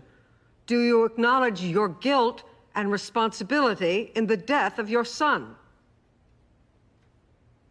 God took my son, Your Honor. We did everything we could to save him. If that's how you feel, why, sir, are you pleading guilty? Because counsel has advised us to. Mrs. Hubert, do you also maintain your innocence? Yes, Your Honor. The plea bargain is rejected. Trial will begin tomorrow morning, 9 a.m. We're adjourned. Chambers, Your Honor. Do you dare? Chambers. Are you okay? I'm fine. A client can choose to plead guilty even while maintaining innocence. Not with me, he can't. Oh, come on. 90% of all pleas are based on an analysis of winning percentages. They have nothing to do with actual merits. I don't accept guilty pleas from people claiming innocence. To do so would be a farce. Our clients have a right to negotiate down from a murder to conviction. Every defendant has that right. Eugene, I realize that 9 out of 10 judges would go along, but I don't. If somebody says they're innocent, I don't let them come stand in my courtroom and declare guilt for the purpose of improving disposition. It's a mockery. The trial starts tomorrow. Try to get over your disappointment, Helen. Of course you're happy. Plea bargains suck. It's like a tie game. Nobody wins. The Japanese, they don't believe in compromise. No such thing as win-win for the Japs. There can be no victory unless the other guy loses. You know, that sounds racist. Oh, come on. Isn't that some hypocrisy? It's okay to call Jewish women Japs, but we can't call Japs Japs? Well, it's not okay to refer to Jewish women as Japs. And I'm becoming increasingly concerned about you. Is that why you're here? To tell me that you're worried? Actually, no. I'm worried about Mrs. Hubert's unborn child. She had a contraction in the courtroom today. She's almost 8 months. Her first child was born a month early. There were complications. They didn't go to the hospital. Little boy almost died of asphyxiation. You know this how? Well, I learned it during my investigation. Is there a way we can protect this fetus? We have no jurisdiction over an unborn. What about social services? They don't have it either. It's been tried. You can thank your women's rights groups for that. We've prosecuted women for killing their unborn fetuses, so can't we make the argument if a fetus is a person for the purpose of charging murder? It won't fly. I need you to think of something. That baby could be in danger. Try Section 12. You put a hold on the mother on psychiatric grounds. You put an end around the Constitution. The courts are much more predisposed to say yes there, especially if you have the right judge. I'll do it. What do you mean you'll do it? I mean, I'll do it. It's a bit of a sell. It'll mean more if the divisional chief himself appears in court. I don't think that's a good idea. Why? Well, I think you might be leaping at the chance to take on this firm again. After losing Lindsay Dole... Nonsense. I'm driven by the merits of the case. It's time we start protecting the unborn children. This is a person. 8 months. It's viable. It's a life. And to say it doesn't have any vested rights because it hasn't been delivered, all the while the delivery itself is being jeopardized. It's insane. This case is ripe. It's important. It needs to be made forcefully and publicly. I'll do it.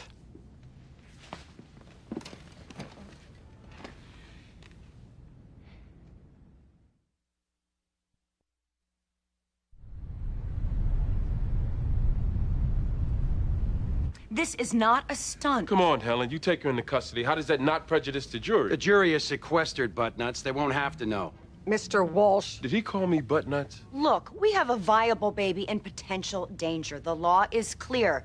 They cannot assert their religious rights. Where's the danger? Premature delivery like her last child who almost died from having an umbilical cord. That hardly gives you grounds. These wackos won't go to doctors. Mr. Walsh, that is quite enough.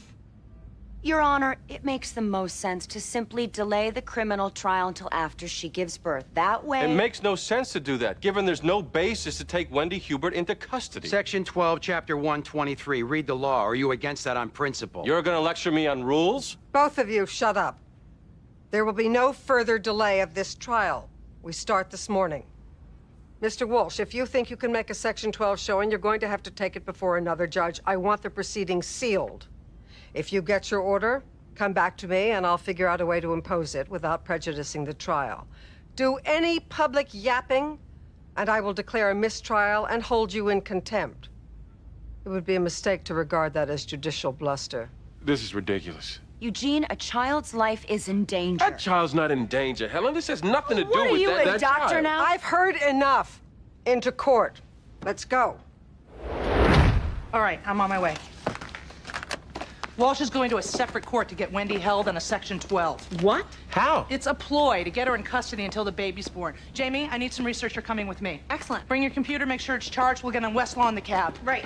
Come on. Start with Section 12, Chapter 123, Emergency Restraint of Dangerous Persons. Lindsay, what are you doing? Just sitting. I got good at it in prison. Is everything okay? Fine. I'm fine. Okay. Come on. There's a huge adjustment to being on the outside again. She's been in jail a month, Jamie. I'm just saying. Get on the computer. Right.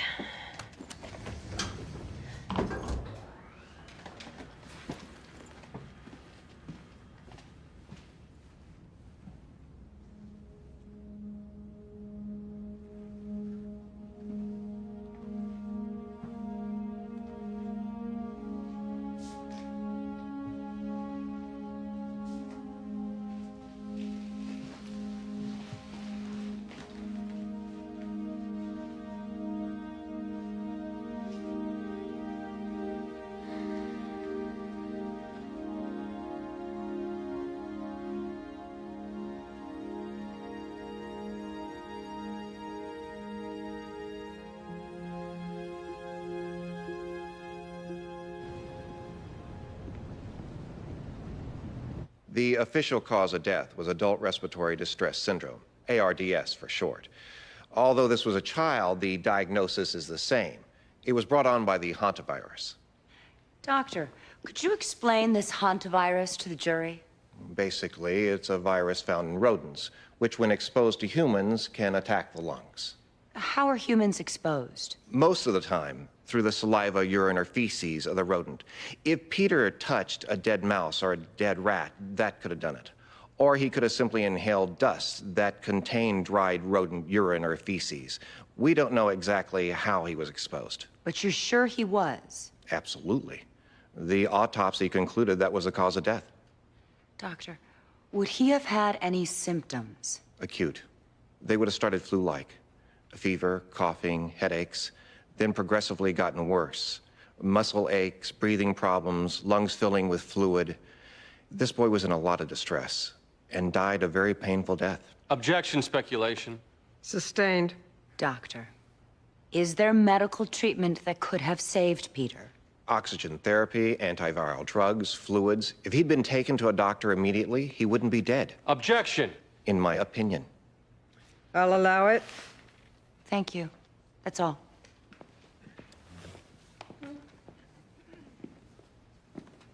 So, medical care could have saved this boy's life. You can state that to a medical certainty? Probability. Probability. How probable, doctor? I can state it to a substantial likelihood. Really? You must be quite a doctor. Do you mean if Peter Hubert had come to you personally? This is badgering. I apologize. How many diagnosed cases have there been of the hantavirus in the last 10 years, doctor? Since 1993, we've had 326 diagnosed. Of those cases, how many have died? 122. 122. Of those 122 cases, how many have sought medical help? Most. Most. And yet 122 people have died. Doctor, isn't it possible Peter Hubert also might have died, even if he had gotten medical attention? Possible, but with early... Thank you, Doctor. You answered my question.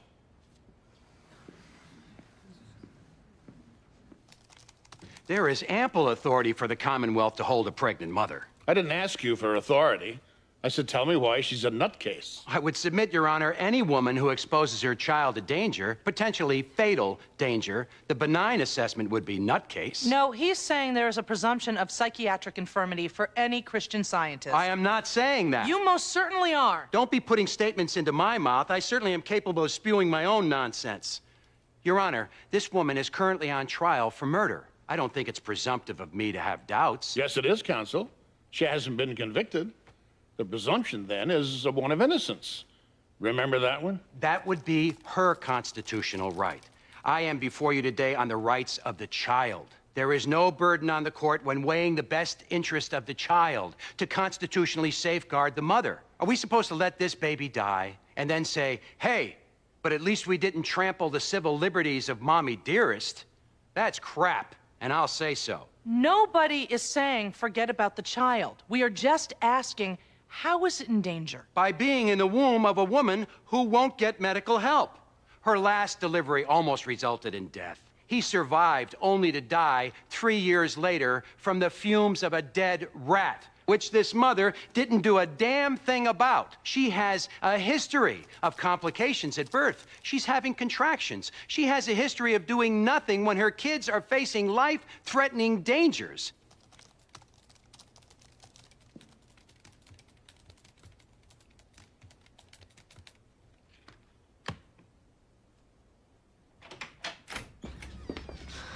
You guys, could you come with me a second?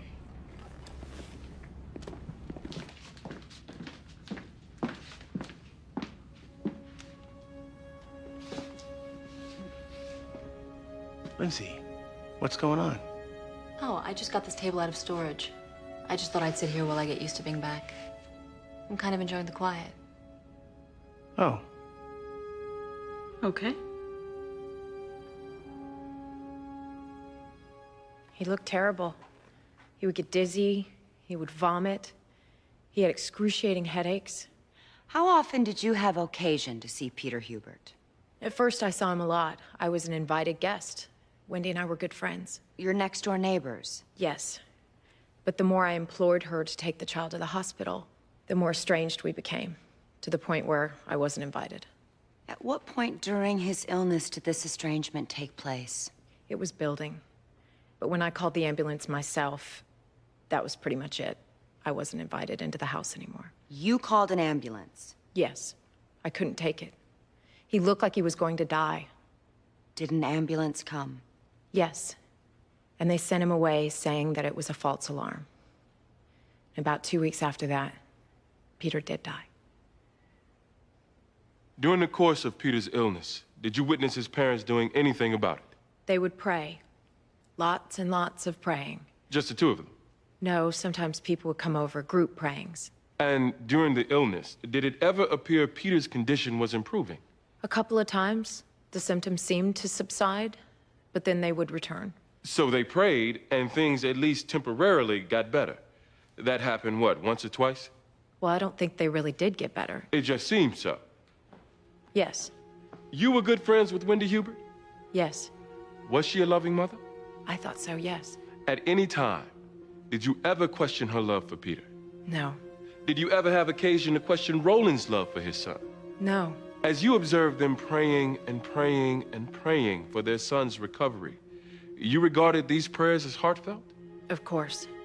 After Peter's passing, did you ever have occasion to meet with the Huberts? Yes, I went to them with my sympathy. So you had an opportunity to observe their reaction to Peter's death? I saw them after, like I said. How would you describe their reaction to Peter's death? They were devastated. What parent wouldn't be? Thank you, Miss Aston.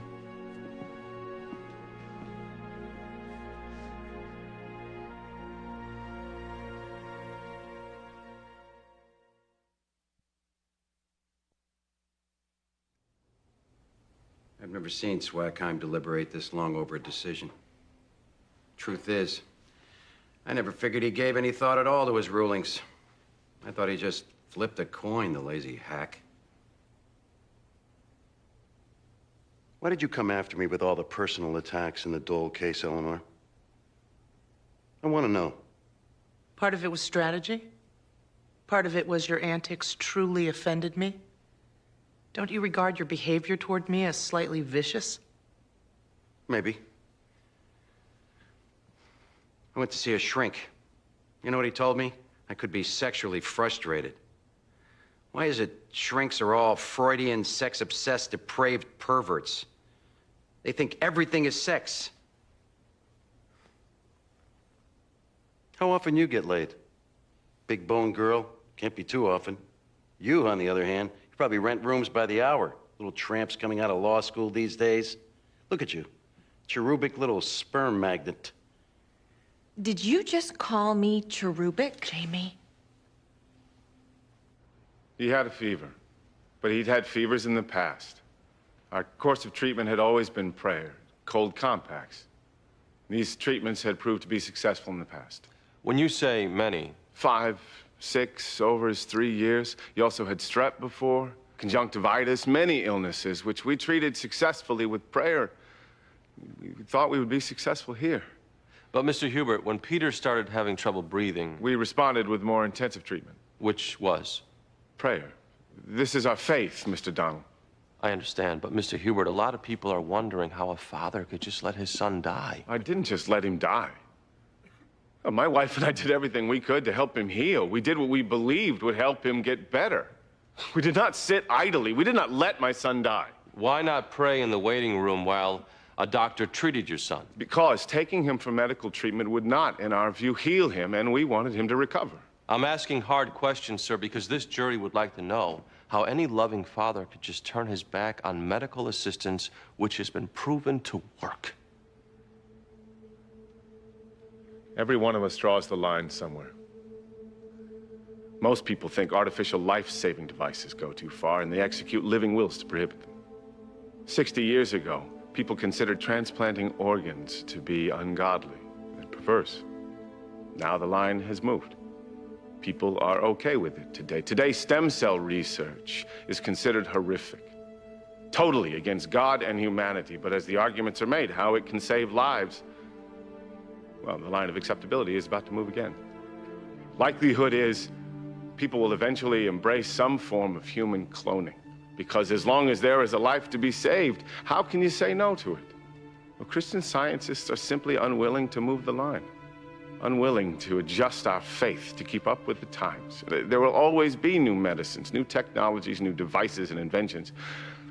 That doesn't change the fact that we consider this world to be a spiritual one, and that both sin and illness can only be overcome by spiritual power. And since I believe divine healing to be my son's best chance at survival, I felt the most reasonable thing that I could do was turn to it.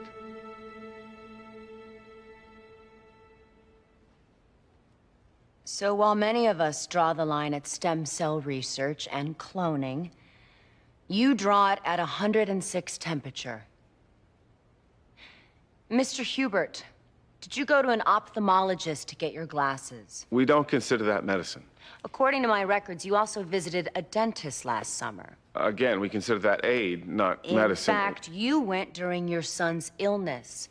My faith allows for aid from a dentist. It doesn't medical treatment. I explain that, and I object to the ridicule.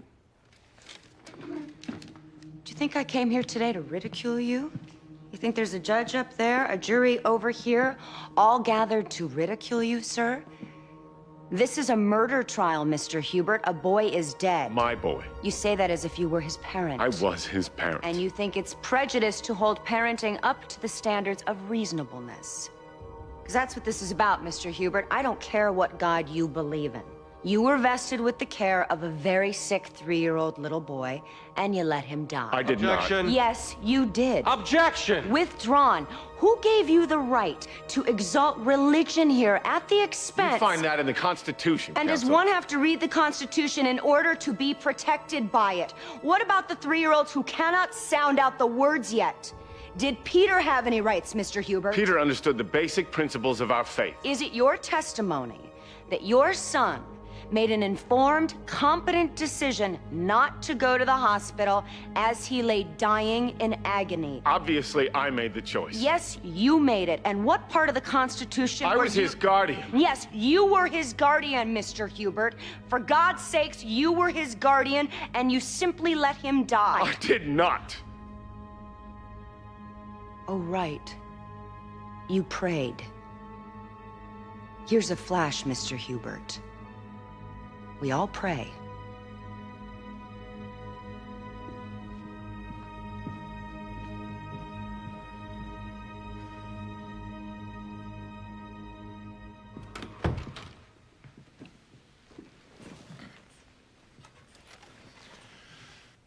I haven't seen any evidence that Mrs. Hubert is a dangerous person, other than Mr. Walsh's assumption that she's guilty of the charges for which she hasn't yet been convicted.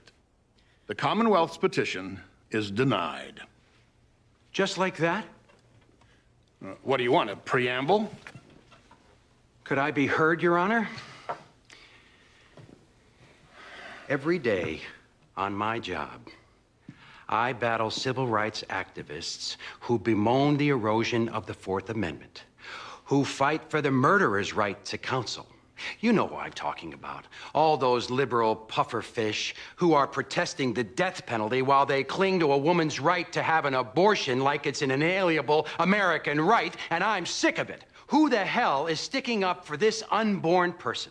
He's 8 months old. He's viable. And yet we say he doesn't exist for the purpose of being protected because he hasn't passed through the Great Vaginal Gateway like it's the Holland Tunnel. Where in God's name are all the pro-lifers today sticking up for this little life?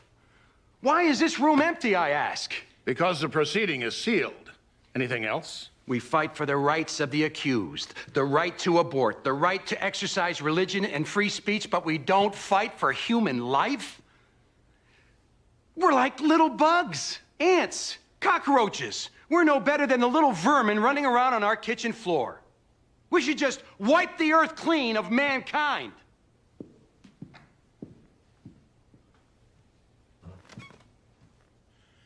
Motion to rid mankind denied. We're adjourned.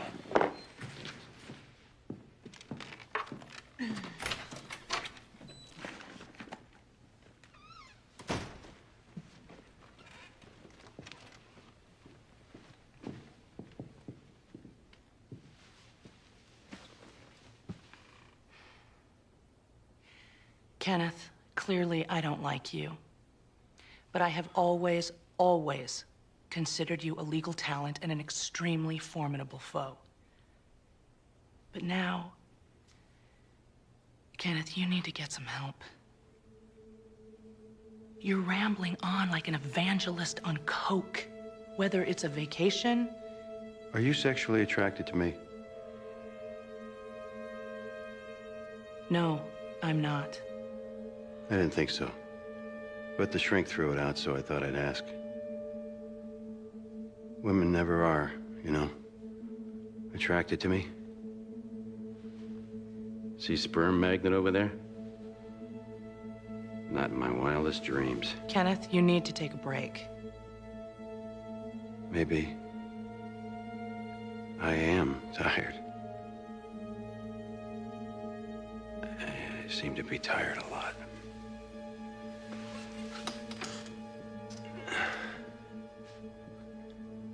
I'm tired.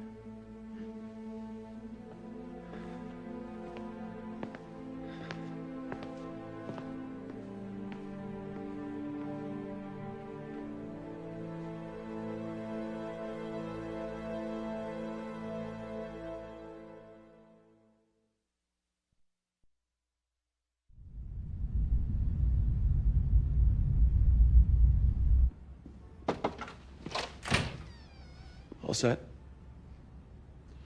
Bobby, I want to start my own practice. Excuse me?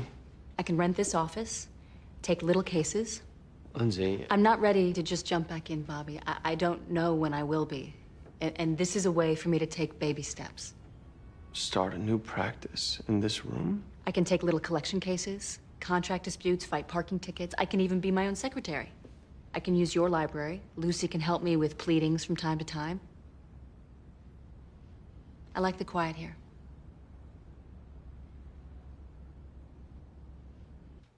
Let's not think for a second this isn't about freedom of religion. There's not even a suggestion that Roland and Wendy Hubert didn't believe prayer was capable of healing their son. It had in the past. It had cured Peter in the past, and they believed it would do so here. They are on trial because the prosecution considers that belief, that religious belief, to be unreasonable. And you know what? So do I. My kid, he goes to the hospital, but that's me, my right. Mr. and Mrs. Hubert have their rights. Problem is, they picked the wrong time in the world to exercise them. See, the American people have no tolerance right now for somebody dying in the name of a god from an unpopular religion. And that's exactly why this case is important. But not just to the Huberts, to all of us. Every legal scholar across this country today is united in one common sentiment. We are one terrorist attack away from kissing the Constitution goodbye. Now, this case isn't about terrorism, of course not.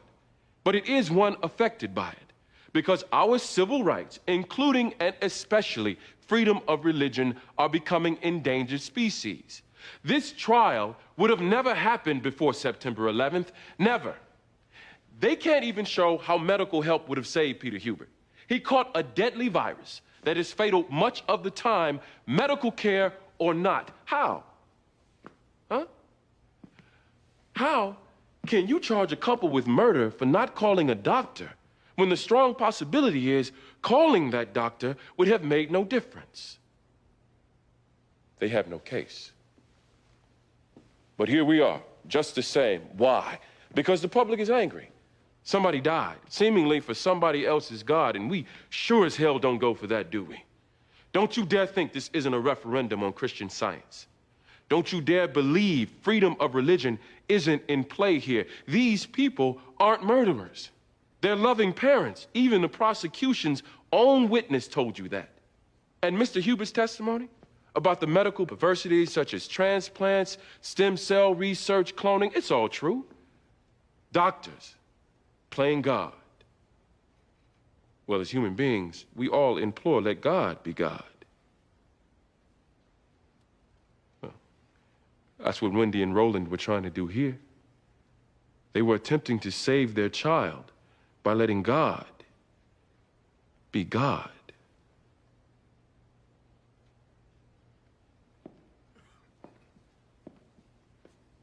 If they succeed in making this about freedom of religion, they win.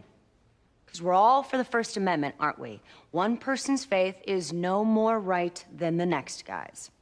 If I have the burden of condemning Christian Science, then the prosecution loses, as it should.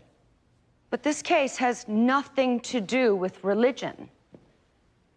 This case is about parenting. Something we very much hold up to the standards of reasonableness, not to mention decency. This case is about a little boy who got sick, first with a burning fever, then muscle pain, nausea, perhaps delirium. This is about a child whose lungs filled up with fluid to the point where he could no longer breathe, to the point of death, all under the watch of those two people, his parents. A neighbor heard the screams, called an ambulance. They sent the paramedics away. The expert evidence here, which stands uncontradicted, is that Peter Hubert likely would have been saved had he gotten medical attention. So we don't need to dignify defense counsel's ridiculous claim that what they did, what they didn't do, made no difference. You can believe in whatever God you want. Worship the way you like.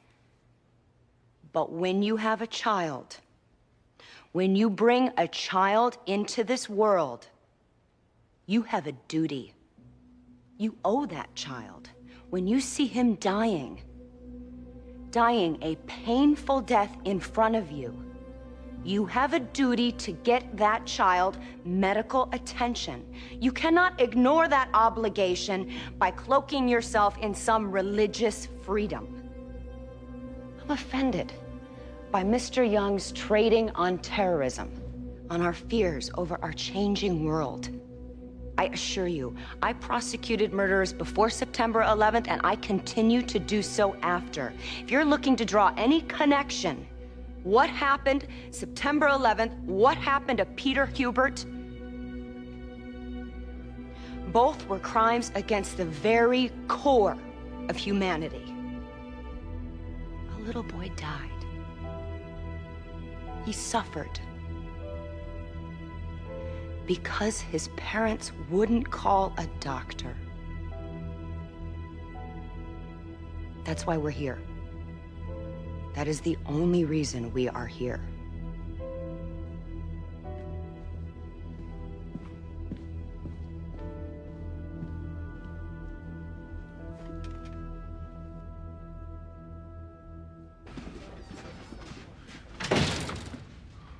So now we wait. They'll deliberate till 5 o'clock. If they haven't reached a verdict, they'll suspend until tomorrow. Oh, Wendy? oh. Remember I said this baby wasn't gonna wait? Now? Not this second, but today. Okay, maybe we should get the paramedics. Is that okay? Yeah, to take her home, yes. We have a midwife. I'll call her. She can meet us there. Oh.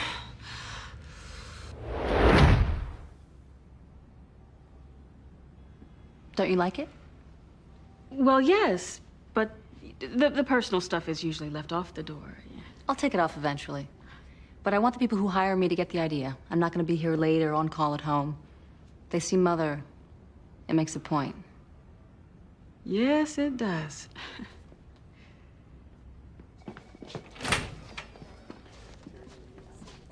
How'd it go? I'll know soon. How about you? I lost. Well, you know Swackheim. Lazy, fat. Listen, I'm taking some time. Go away, get some rest. I'm just gonna take some time. How much? Oh, I don't know. Until I get better. You will get better. You've just been overworked, overtired. Yeah. Helen,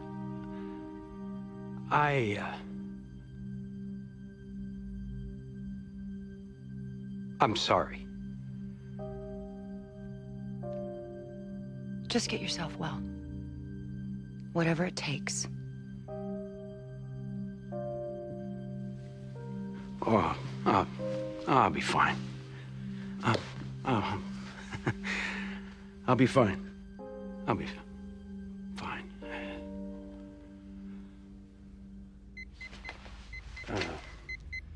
Well, verdict is still out on me, but yours just came in.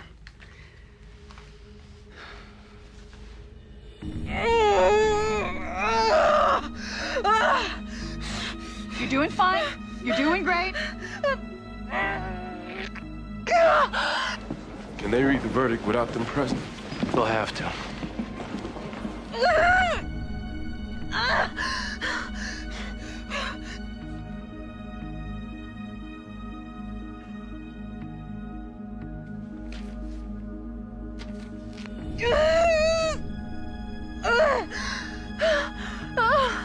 Madam Foreperson, has the jury reached a unanimous verdict? We have, Your Honor. Almost. Keep going. There's a couple more, honey. Okay. In the matter of Commonwealth versus Roland Hubert and Wendy Hubert, on count 1, murder in the second degree against Roland Hubert, we find the defendant, Roland Hubert, guilty. On count 2, murder in the second degree against Wendy Hubert, we find the defendant, Wendy Hubert, guilty. Oh, here he comes. Oh, he's beautiful. Please!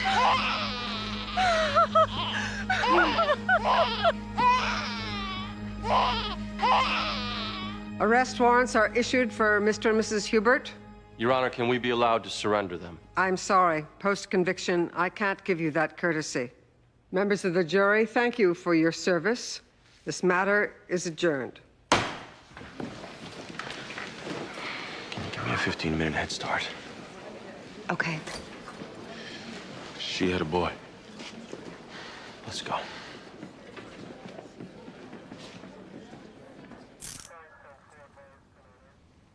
They'll take Wendy to a medical facility. By law, they have to at least for a day. What about my son? Social services is on their way. They take custody initially till we figure things out. Why can't he come with us? I'll make sure he's okay, Wendy. Don't you worry. Let's go.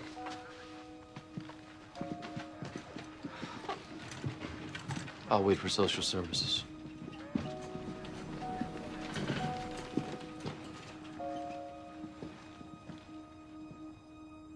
What really happens? He goes into foster homes? I'm not really sure. He's beautiful, isn't he? Yes. Would you like to hold him? Sure.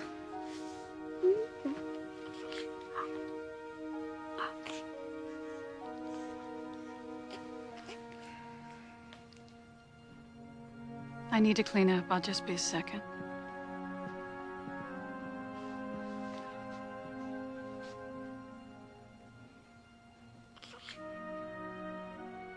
What, I'm not adopting if that's where you're going. I wasn't. I was just looking at an odd sight under the circumstances.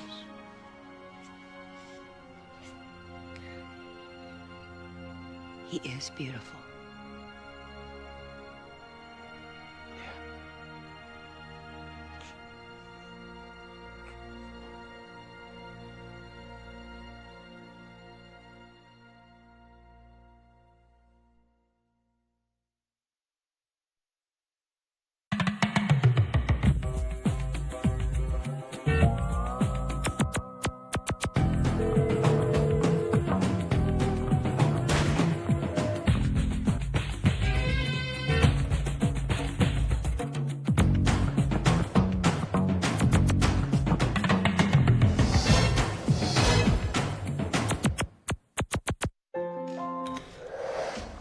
You stink.